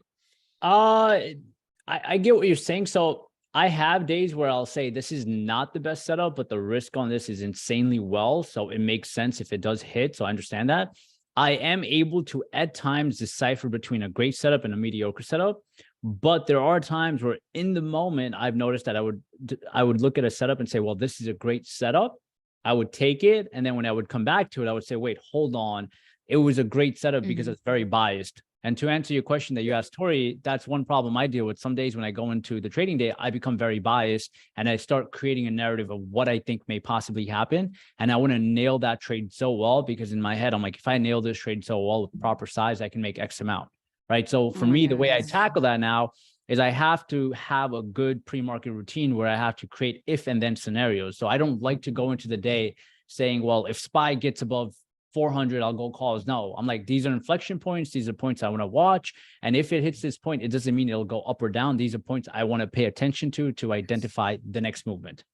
Right. And I like to go into the day with kind of like a mantra, if you want to call it, with, hey, anything can happen. Things are random. Market will not be 100% accurate. So you need to have an open mind going into the day. But that's one thing that I still struggle with. And I have to actively work on it every day and bring my A game. And the days I don't bring my A game and I am biased and I don't kind of go through like a good morning routine or a pre-market routine, are days where I, lose money or I don't execute at the best level that I can. Absolutely. Yep. Absolutely. I resonate so much with what both of you just said, because those are things to me that I really am still actively working on, right? Like Tori mentioned, trying to focus only on the A+ setups. And like Umar mentioned, coming into the day with a bias that you might not see the A+ setups, even if you talk yourself into that pre-market. That's one of the things from the mental game of trading, that mental trading map, that the very first one I ever made, it asks you to map out your emotions and what kind of triggers and things like that. And my trigger on the very first one I made is much like you mentioned, just pre-market. I will identify a setup and convince myself that it's going to happen. You already start thinking like, ooh, if this works, I'm going to make 20K. Okay. Then you start thinking, man, can market open already so I can buy this? As soon as I get that feeling where I'm like, man, can the market open already so I can trade it? Can the market open so I can do this? Like that to me is a sign like, okay, take a step back because you're about to put yourself in a position where you start blasting as soon as market opens. It all comes back to starting blasting. Pew, right? pew, pew. I love how we just some great answers. Looking for A+ setups and then coming into the day with the bias. Jadon, what about you, brother? What's something that you are still trying to work on in this point in your trading career? So I wanted to add on to what Umar said too, and that the thing that's so difficult for a lot of traders, myself, and I feel like everyone is, you have to bring your A game. Like if you, for example, a professional athlete, right? LeBron goes out and has a bad game. He doesn't get fired. He doesn't lose his contract. But if you go out and you go on massive tilt and you have one bad day, you can lose your whole career. You know, you can blow your whole trading account. You're done. So part of being a trader is and a successful trader is you have to bring your A game every single day. And so I think for me, adding on to that, one of my things I really want to work on in 2023 is, and it sounds very cliche, but it's holding my winners longer. Like I'm really good with my win rate at finding winners, but I have a habit of cutting them too soon and then watching them run for 200% plus, you know? So I think part of that is managing my position size better, you know, finding more A+ setups, I guess. I do a decent job already, but I have a lot of room for improvement. And overall, just being more patient with my trades, finding them on bigger time frames, letting them, you know, work more and being more patient with my overall trading style and setups. So right, 100%, bro. I think that's great. One thing that I will say, and I don't know, I'm sure you've told us before, but we've talked about this a bunch because that's one of my strengths is holding my winners for a long time. That's you're crazy, dude. Love that. I don't know. That's where I found my edge. My niche is holding those winners. If any of you out there are still watching your profit and loss as you are in the trade, cut that immediately. There's a few things you can do to hold your winners longer. Jay Dunn mentioned a bunch of them. Manage your size better, have a better overall larger trade thesis, right? There's a bunch of different ways that you can approach improving that. But one piece that I'll add on to and just piggyback on to him is if you are watching your profit and loss as you are in the trade, cut that habit out as much as you possibly can. So every now and then you'll have to check in on it, make sure nothing's going crazy, make sure that you're, you know, within your expectations. But if you are watching it, that's when the emotions start to kick in of, oh, I'm up 20%. I haven't been up 20%. I've been in a losing streak. I want to take it. Even though your trading plan said, hey, this could run 100, 200, and all you had to do was follow your plan and move your stop up accordingly, right? So I would highly, highly recommend that if you are watching your profit and loss as you're in the trade, do your best to try and hold off on that as much as you can. And I think it'll greatly, greatly benefit. Jay, question on that. So I'm pretty sure you didn't always hold your winners as long as you do now, right? So at what point did you identify that you're not holding your winners to the max capacity? And then what steps did you take to get to a point of holding them longer? So for me, this stemmed with the devil, with SPX. This is how it all started with me. It's that I would trade SPX and it would run massively without me. And I was like, right? But then eventually I kind of realized that SPX is just such a hard instrument to trade consistently on a regular basis. I wish RICCI was on to speak for it, but it's so hard for me to do that. But then when I transitioned to other instruments, I was still noticing when I was going back and journaling and looking back at all my trades, I was looking back and like, man, like these are still going without me. Like if I had just held this, we all do that calculation, right? Where it's, man, if I had held, this is exactly how much I'd be up, right? First problem with that calculation, just a little on a side tangent, is would you really have held all that long? Like, would you really have held the full thing all that long? Would you have? Really? I actually have like a very good saying for that. It's called the woulda, shoulda, coulda foundation. It's a trader's worst nightmare. We donate to it every day. I would have done this, and I should have done that, but I could have done that. Right? It's a big foundation. We've all donated billions of dollars to. Billions, bro. Billions. You really gotta like bring yourself to reality, and like Jake said, is would I really have held that? Right? Like 100%. I'm content with myself knowing like I'm not the best at holding. I'm just like Jada. I'm not the best with holding. I have my style like trading. I stick to it. Can I improve? 100% across the board. but I know what I'm comfortable with and I stick to it. Is that like kind of like a good and a bad thing? Of course, I need to get out of my comfort zone again and, you know, reiterate, say, okay, you do need to focus on holding a little bit longer for sure. Well, for sure. I'll say this though, because we have this conversation in our group text a lot, right? Because it works both ways. You and Jadon are looking to hold your winners for longer pieces of time. However, the thing that I always respond with is that my life is stressful, my friends. I have gray hair. In order for me to execute on that Netflix position last week, I held through a pretty damn bad drawdown, right? And I held my life stress levels are much higher. So it's going to be like a pick your poison on some level, right? And for me, what I found, to tie this all back to Umar's original question of sort of how did I come to that realization, this is what I was doing, is that I found that my favorite types of moves are the large ones, right? I'm less interested personally in my style with a 10 or 20% return on a trade. That's just not, because I had a hard time getting my risk reward down the right way on that, right? Felony, for you, for example, I know you crush it on keeping your risk tight while also getting that 20% return. So for you, it's like, hell yeah, absolutely. That should be like it should be. It's kind of like go all in on that because that works so much for you, right? What I realized that was I was dealing with so much emotional FOMO for watching these moves make the move that I thought they would make with me not in them, that I realized, okay, I need to figure out how to capture these full moves because that's where I'll make my money. And to this day, that is really where I make my money. On the days where the market is, where the days where not even the market shoddy, but in the days where an individual name doesn't get a strong trending move, my P&L is usually going to be pretty quiet. It's going to be, you know, plus or up or down, couple thousand, maybe on a good day, 5, 10,000. But on my big trending days, I know how I'm going to execute on those names and I know I'm going to hold them. And so I think it all just comes back to which type of trader are you, right? Like which type of trader, which is your niche? Because for me, for example, if a trade goes up 20%, then pulls back to break even, I'm robotic. That doesn't bother me.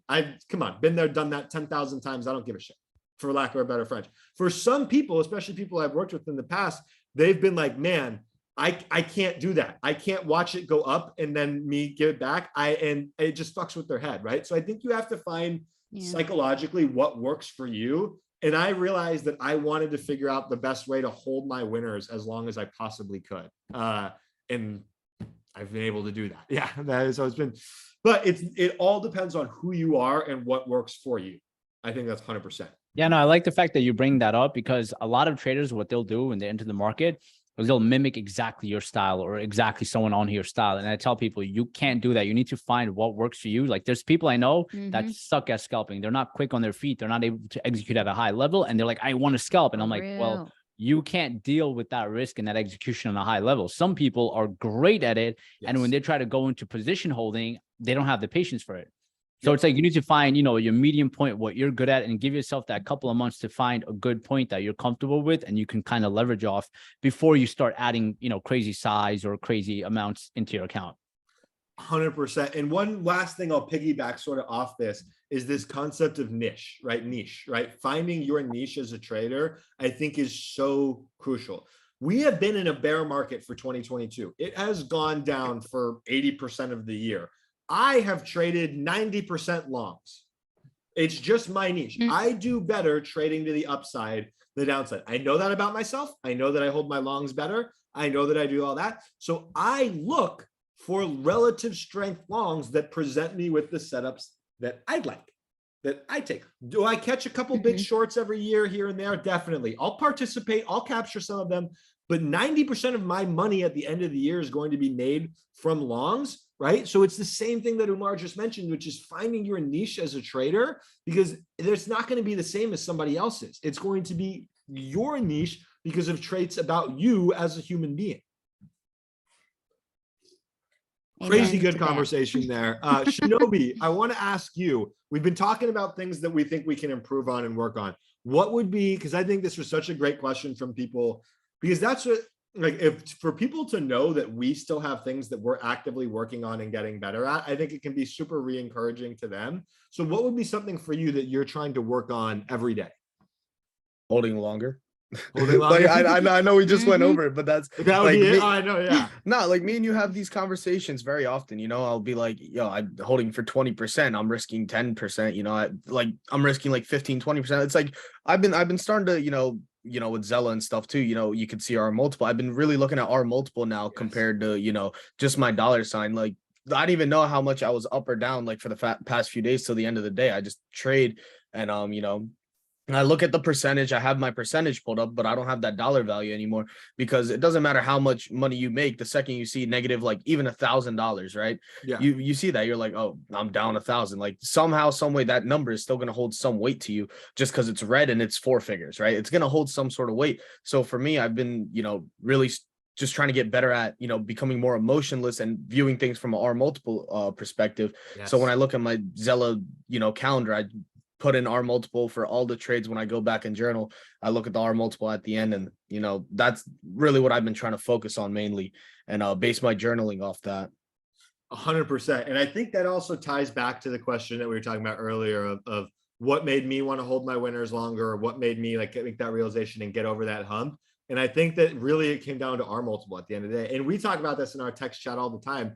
You're like, oh, Jake, you have diamond hands or whatever. I'm like, well, it was all about R for me, right? At all points in time, it was an R decision, R-based decision, right? When you start thinking in terms of R, life just becomes easier, right? Life becomes more straightforward because you're less attached to the money and you're more focused on the risk to reward, which I think is great.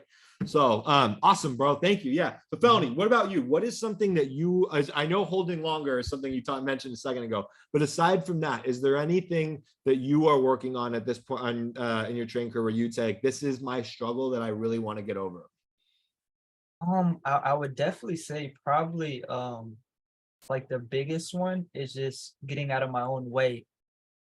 Like when it comes to like actual risk, right? Like I feel like I'm comfortable making the amount of money I'm making, so I don't want to take the next step, right? If that makes sense. Like don't get me wrong, I think about the 50K days, 60K days, but I'm kind of comfortable where I'm at, and it's worked so well. So I'm like, all right, like I'm just gonna keep riding this boat to the boat sink. So it's like, all right, but yeah, that's one thing I can say. It's just being more comfortable with who I am as a trader, and just sizing up when the time calls for it. When the market allows it, there's nothing wrong with putting a little bit more risk on if you can accept that. And that's one thing that I sometimes I definitely feel like my A+ setups, I might hit them too light when I know like, okay, this is A+ setup, do what you got to do. But that's one thing I can definitely say is when those A+ setups come by, just don't hesitate. I would say hesitation more than actual risk. Hesitation. Okay. I like that. So the reason that I wanted to make sure that we asked everybody this is because for all of those of you who are watching right now, the answers that we received to this question of what are your current struggles, what are you hoping to get better at? We had focusing on A+ setups. We had coming into the day with a bias. We had holding your winners longer. We had knowing and being more of yourself, right? That Felony had just mentioned, and comfortable who you are, but also, what was the last line you just mentioned, Felony? No, and not hesitating on A+ setups, less hesitation, more execution. And then my also thing that I would add to this would be loss aversion. This is the one that I'm still working on. I think probably the most is that I sometimes struggle to admit that I'm wrong. I sometimes struggle to admit that I am defeated, right? For example, even my Netflix trade that worked out well last week, I mean, I had bad contract selection and I did not admit I was wrong, right? And I think that that's something that I'm still working on as a trader for sure, right? So all of us, everything that we just mentioned, I have a feeling that you all, that some of those answers will be the exact same answer that you are working on right now. So if you're discouraged, if you're feeling down, if you're feeling like, man, trading is so hard, I'm not going to go, understand that we are all still struggling with the exact same things that you are struggling with. We are all still trying to get over that hump. This is an ongoing process. We just happen to have figured out a few more details here and there than you might have right now. But figuring out those details, you will always be going on through ongoing struggles. But I just want to make sure that everyone's aware we're still working on stuff every day. And a lot of it is the exact same stuff that you are all working on, the exact same things. Because I guarantee a lot of those issues that we had were same things that lined up for people as well. Right. So that was a great conversation. Does anybody have anything they want to add on that before we try and Yeah, shift gears? I think I have something. There's just no aha moment, right? And I think a lot of new traders try to find that aha moment or find that strategy or find how to make everything clicks, how to make everything click. And even me right now, I've been trading for 9+ years. Things they never click. It's just you'll have a month where things are just flowing well. And then even now, like, I'll be honest, like I think it was July and June. I was like, shit, I suck at trading. I went through like a 6 or 8 week period of just nothing worked out for me. And then I kept taking a break from it. Right. So you never go on this journey where it's like you reach a destination. It's a constant thing of you're moving forward, you're figuring things out. Something that I maybe struggle with today and I fix may pop up again in 3-4 months. So it's like you have to really go into the root cause of the problem, know how to deal with it. So when it does come ahead in the future, you can read it before it comes and then know how to handle it. And that will happen over and over again. So just don't wait for like an aha moment or like a final point of destination as a trader. Absolutely. I think that's super well said. Yeah. Something that I always think of with you, Umar, going to hype you up for a second, is I remember last year you tweeted and you were like, my trading has been shit lately, literally verbatim. And the next month you made like $1 million in 1 month trading. And I just like, I think about that every time I get down. I'm like, you know, even if I'm thinking my trading's been bad, like if it's been, you know, like off, whatever, like that you can rebound and come back to what you know, if you have that solid skill set and do incredible things. So just want to throw that out. I appreciate that. And one thing I anchor off with that is so I don't like to carry my trading over from the past, right? So let's just say last year I made X amount and this year I made an X amount. I'm not going to go into next year and say, because I made this much last year, I deserve to make more. I deserve to make the same amount. Every day is a new day. Every day is a new opportunity. Even if I lost X amount last year, does not mean I will lose X amount this year. So the market essentially gives you a fresh start every day if you allow it to. I've had times where I sucked for a month, I sucked for a week. That does not mean I will continue to suck, but I know in this current moment, I am not trading well. I need to make improvements, find what those improvements are. Same thing when I'm trading well, I have to keep the same mindset. Just because I'm trading well now does not mean it's going to last forever. So I can't stop doing the things that I'm doing and get comfortable, and I need to keep the same pace. So that mindset has helped me stay consistent for a very long period of time. Super well said. And something that instantly comes to mind with me is there was this phrase, and I made a video about it way like 6 months ago. But one of the most difficult parts of being a trader, I think, is this going from hot to cold, right? Like there's going to be hot days, hot weeks, hot months, and there's going to be cold days, cold weeks, cold months, cold years. And you have to figure out how to deal with that, right? Like emotionally, that's already a roller coaster in and of itself.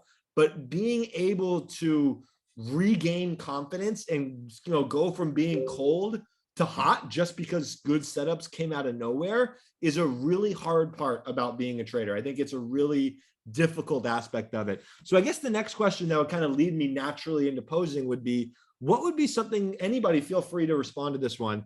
What would be something that you do to regain confidence after a losing streak, right? If you've been down for a little bit while, if you've had a few tough months, how do you get out of that? Because I know for me, when I used to be stuck in those loops, it was so emotionally draining and I felt like I was never going to get over it. Me personally, like, I feel like this is like, and I was just literally getting ready to say this. I feel like this is super important for new traders, or really all traders, for this fact is, you know, I'm pretty sure majority of us when we started, we never had, or you don't even really hear it at all, instant success with trading. You know, you rarely hear a trader, oh, I started last week, I'm profitable. I'm 6 months later, I'm still profitable. That doesn't happen. But a lot of us dig ourselves a hole when it comes to money, right? We're down year to date, we're down all time. Now, there was a point in time where I was waking up in the morning and looking at my brokerage and seeing that P&L red, negative year to date, negative all time. And it crushes you. You're like, damn, man, like, you know, I might have had a green day today, but I'm still red, you know, year to date, I'm still red all time. And to what Jake just said, what I kind of did was I started taking pride and joy in being green, because I knew if I was green, that number would be lower than it was yesterday. So that became my goal. I know, hey, if I'm green at the end of this trading day, that number is going to be lower than it was the day before. So that became my goal. Instead of just trying to, a lot of us accumulate these losses over a period of time, yet try to trade the next day and make it all back in one day. You didn't lose that money in one day. You lost it over a period of time. So don't expect to make it back in that short period of time. Chip away at it, right? One day at a time. Write it down on a whiteboard or whatever you got to do. But just say, hey, I know if I'm green, that number will be lower than it was yesterday. And that's what got me through that tough period, those rough weeks, those rough months, and a break. Sometimes a break is necessary. A break doesn't mean you're quitting, doesn't mean you're giving up. It means you're doing what's best for you at that moment. And that's what trading is about. Sticking to what you're comfortable with and what's best for you. You know, Umar touched on this a second ago, is trying to mimic another trader. That just doesn't work. You don't know how that trader's thinking or what he's comfortable with or how he manages emotions or she manages her emotions.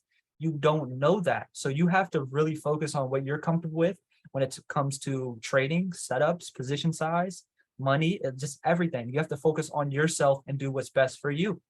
And that's what I would say in terms of focusing on developing as a trader and trying to get over that hump. It's just taking it one day at a time, one trade at a time, and have that green goal. Zero expectations when you go into that trading day.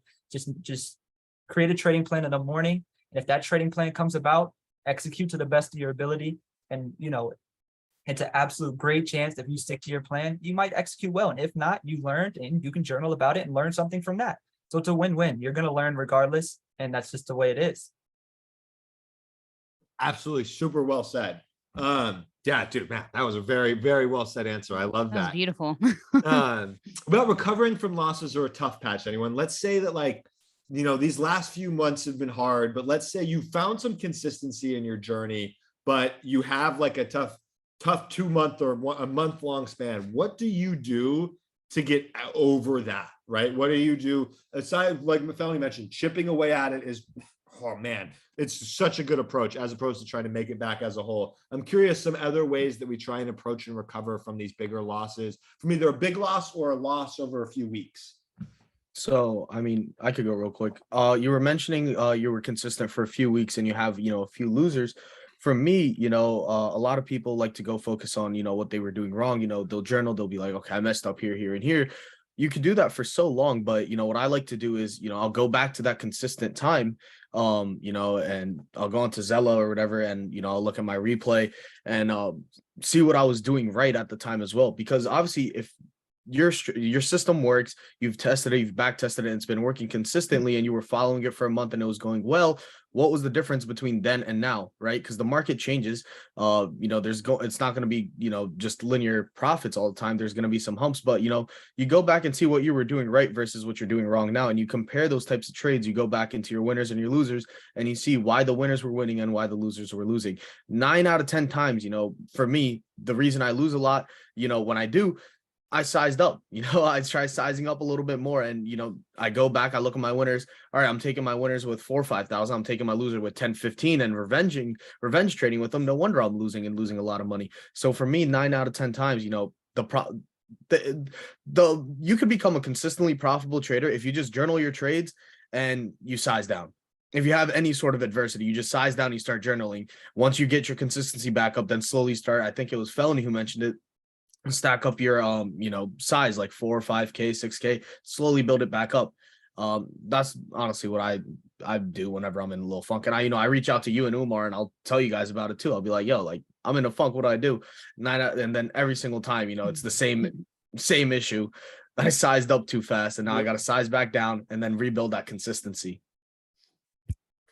That's a great point, because I think that kind of speaks to what Felony had mentioned a little bit earlier as well, which was that being comfortable with how much you're making right now. You always, I feel like, as a trader, should be looking to grow and scale and stuff. Always, you want to grow as a human being. You want to grow, right? However, there is a certain level of comfortability that once you reach an account size or that, and I'll say this for me right now, I'm not interested in sizing up for the next, until I get a more favorable market, which for me is long-sighted. I'm not really interested in sizing up over the next 6 months. I'm comfortable with the risks that I'm putting on at my current position sizes, the losses, wins that I've been taking.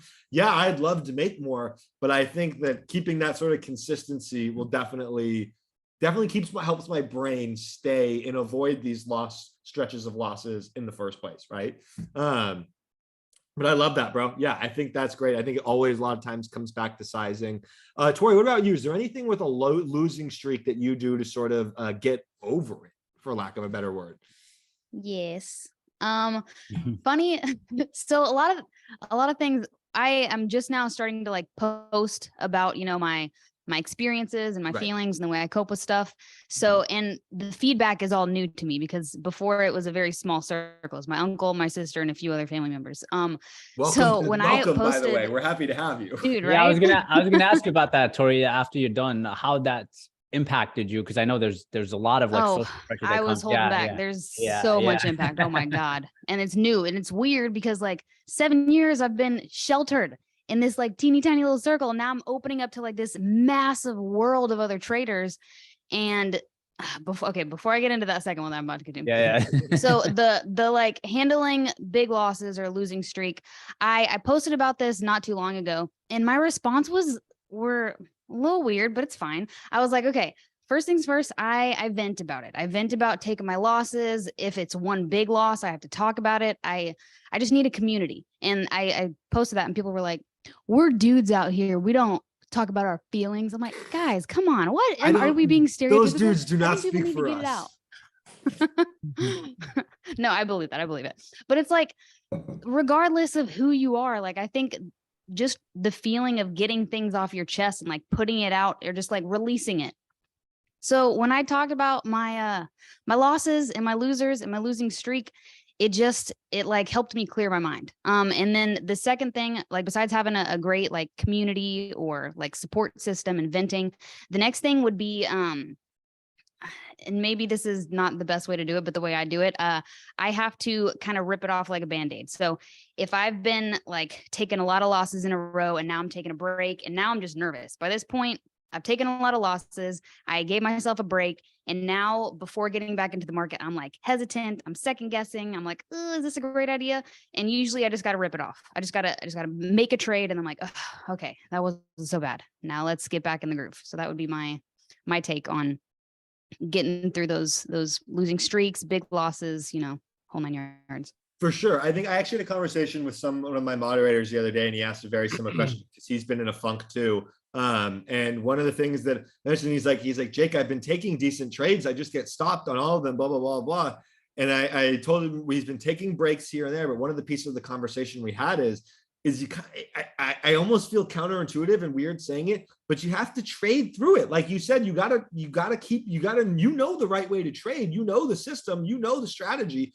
You just have to, you might just hit a few bumps in the road in a row, right? And if that happens for 3 months in a row, then yeah, you probably need to reevaluate your strategy. But if it's a few weeks and stuff, sometimes you just got to get back on the horse, right? You got to get back on the horse and be comfortable taking some risk. So yeah, that was a great answer. Absolutely. But I want to go back to that question that Umar asked you, which is because you're new to social media. You're new to this whole age. How has that pressure been? Not to social media, but definitely the trading community. Right. Sorry. That's new to the social media trading sphere. And you have blown up crazy fast. It has been awesome to see. But has that pressure impacted you at all? Because I think it's just, like you said, it's something that you're not used to. Oh, my guy. Today, I am recording my screen. I'm like making content. I'm like, okay, this is cool. I'm making content for everybody. Dude, today I had an A+ setup, perfect entry, perfect exit. And I just held it for longer because it would have made more content if I would have made more. And I'm like, what is wrong with me? I'm like, really? This was just, everything about it was beautiful. It got right to your freaking trend line. I mean, it could not have been a more perfect exit. And I just let it go back. And I was like, so you did this for social media. This was your fault. So we're working on that now. But absolutely coming up with like trading in like the social media world and like wanting to show the world your trades, I got a whole new bag of goodies that I got to get through now. There's previous stuff about trading that, you know, in my 7 years I've had to work on, you know, revenge trading and all that other stuff. But now when you get social media involved, it's a new bag. New beast for sure. Absolutely.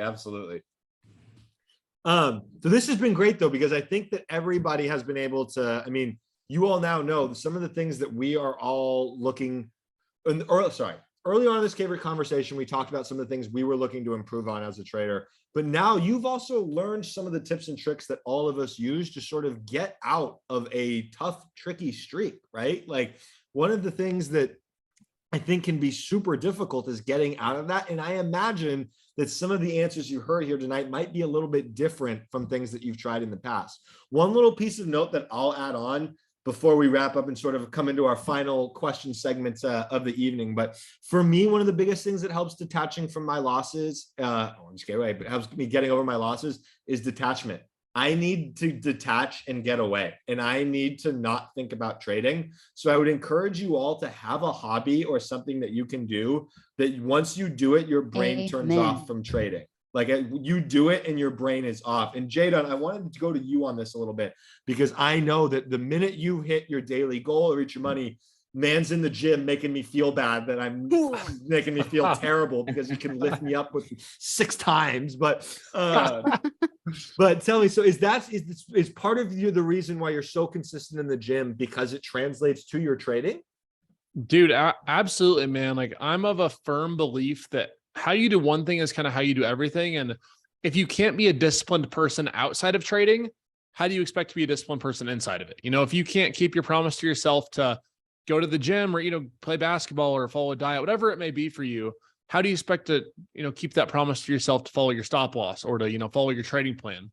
And so for me, it's about detaching. It's about, you know, doing things that are good for my physical health, my emotional, my spiritual, and my overall well-being, mental health. But it's also about like following discipline, building that discipline, and really like holding myself accountable and keeping those promises to myself. So absolutely, yes, it 100% reflects onto my trading. And once I disciplined myself outside of it, I found myself much more disciplined inside of my trading as well.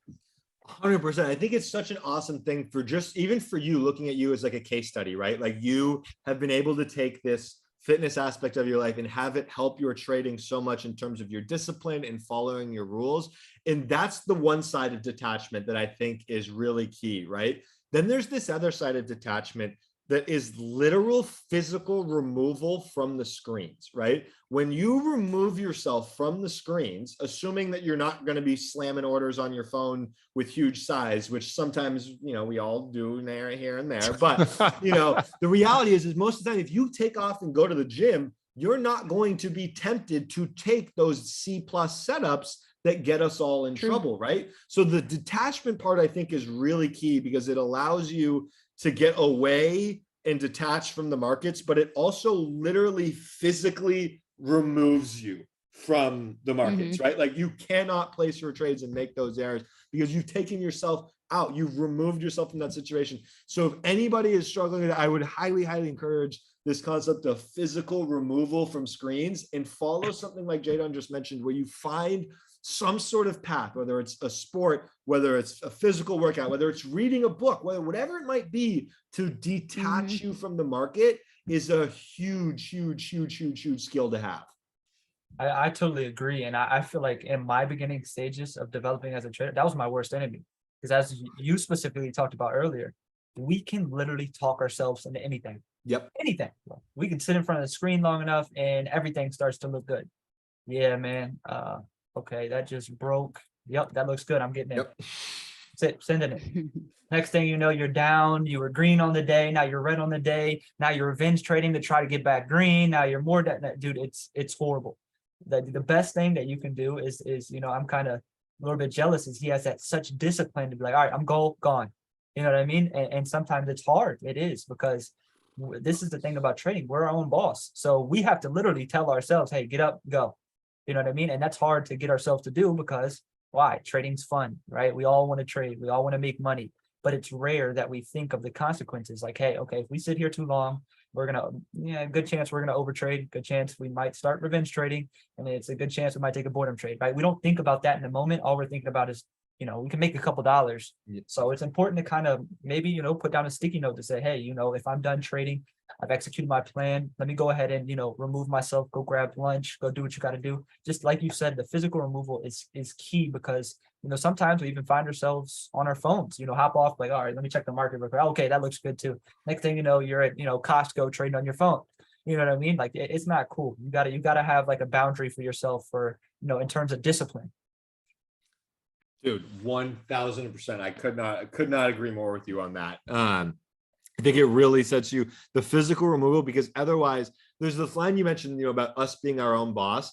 And this is something that I think sticks with me more than anything. We as traders have no boss, which is the goal. And it's amazing. It's the best. It's one of the best parts about what we do. However, one of the pros of having a boss is when you're doing dumb shit, they tell you you're doing dumb shit. We don't have that external person to be like, dude, that was really dumb in the moment. We can just keep pressing the buttons. So it's really important to sort of understand that we have to cut the dumb shit cycle, pardon my French, as much as we can. And by cutting out, the best way to do that is literally take yourself out of the situation in the first place. So with that, my friends, we have gone a full 2 hours. I am so grateful for all of the speakers and their time. I want to offer up a last chance for anybody. If you had any pieces of advice or things that you think somebody from this webinar could really take away and, stick with them, please feel free now. But I know that we have given you a lot of thick information to digest in this one. I have something. I always share something similar, but I'll share it again. For everyone that's struggling with trading, and I know a lot of people have been trying to get into it, going into next year, make the first 6 months of your next 6 months, I guess, focus only on the process. For the next 6 months, do not have a goal about money. Do not have a daily target goal. Do not have anything in your trading related to money at all. Build your goals around, let's say a goal could be, I want to find out what is a good setup that works for me, or I want to find good setups, or I want to find A+ setups. I want to find what I struggle with. Once you struggle with something and you find out what that is, look at that as a win. Because a lot of times we as traders look at money as a win, like, oh, I made money. That's a good day. I didn't make money. In your early stages, you need to look at the small pieces towards that big goal of making money, right? So if you identify what was a win, what wasn't a win, you identify what works, what doesn't work, you identify your weak points, your strong points, use that and be like, well, you know what, this month I did have a big win. It wasn't on my P&L, but it was towards my performance of being a profitable trader. And that will keep you going for 6 months, and it will keep you on the right path. Instead of, oh shit, I need to make 20,000 or 10,000 this month, and you start taking stupid trades. Now those 6 months you could have focused on building yourself, you throw it away, and now next thing happens is you're into trading for 3 years with no progress, no progression, no idea of what works, what doesn't work, no metrics, no anything at all. So that's my main thing. Just focus on the process. Give yourself 6 months. Give yourself that time. Learn as much as you can about yourself, about the markets, what works for you and what doesn't. And I promise you, in 6 months you will see massive, massive improvements to your trading. I love this idea of giving yourself, I love this idea of giving yourself a W, because just from an example today, if you didn't feel comfortable with the FOMC action and you decided not to trade, that's a win. That's a mental win that you were just talking about. It's not a monetary win. It's not a dollar win. You didn't make any money, but sitting out that action, that's a W, and you deserve to give yourself a pat on the back for that, right? That's a win that you should have in that column. So no, I love that. I think that's great advice. Jada, did I cut you off? Was it somebody I cut off? No, I was just finishing that prayer. That was beautiful, beautiful advice there. Thank you. But yeah, anybody else, any last things to say? But I think that we have given out some incredible information tonight, so I don't want to put anybody on the spot. But if something's lingering in your head, feel free. Speak now or forever hold your peace. I would just say, what Umar said is key, man. Fall in love with the journey. The gains, they're going to come later. Develop as a trader. Work on your system, work on who you are as a trader, not only just in the market, but outside the market. Like Jadon said, focus on your discipline in other areas. You focus on those internal struggles you're having, maybe a lack of patience, maybe a lack of discipline, self-control. That will translate to the market. If you work on that outside of trading, you can translate that to trading and you'll trade, better, right? But like Umar said, just focus on developing as a trader. The money, it's going to come, I promise. If you develop a system that works, and that you're comfortable with it, and you know how to identify that system, then you'll be good to go. Just focus on developing. That's the most important. And also real quick, just to bounce off that, everyone, we all said, build a system. The only way you're going to build a system is by going into your own trades. Like everyone's system is different. Everyone can use the same system, but whatever it is, you got to find something that works for you. The only way you're going to be able to build a system and really figure it out for yourself is going back and journaling, like I said, and sizing down and to really back test it as well. And just see if it really fits your emotional standards, and to see if you can actually, if you're playing, supply and demand, that's what I do. If you're going to be able to hold down when the play is going against you, digging deeper into your zone, and you're sitting there losing money while it's digging into your zone, and waiting for that reversal, and just stuff like that. It all comes down to really journaling, going back, backtracking your trades, and just really figuring out what works for you, what doesn't. That's what you base your system off of. Not just, and everyone here will agree, not just, if, I call supply and demand and Rake uses levels or whatever anyone uses, it's not going to be the same for everyone. And that all really depends on you. And the only way you're going to figure that out is by reviewing your trades. 100%, 1,000%. Well, with that, my friends, I know I have taken up a ton of our guest speakers' time. I know I've taken up 2 hours of your time. I want to say thank you to everybody, both our guest speakers, everybody all 516 of you who have lasted until this entire 2-hour period. Thank you so much for attending this workshop. I hope that you found an incredible amount of value, and I hope that we were able to answer some questions for you all. I think that digesting all the information you got tonight may take a couple of rewatches on this. So give me some time to process this recording. It will probably be emailed to you by like Friday or maybe the end of this weekend, but everything will be sent out. Again, thank you so much to all of our guests, for everybody. This could not have gone better, and I'm incredibly happy. Appreciate you, bro. Yep. Thank you Hey, guys. thank you for having me. Thanks, Rake. Nice to see Thank you everybody so as much, well. man. Y'all have a great week. Thank you. Have a great rest of the night, everybody. everybody. Yep. Y'all have a good one. Peace. Peace.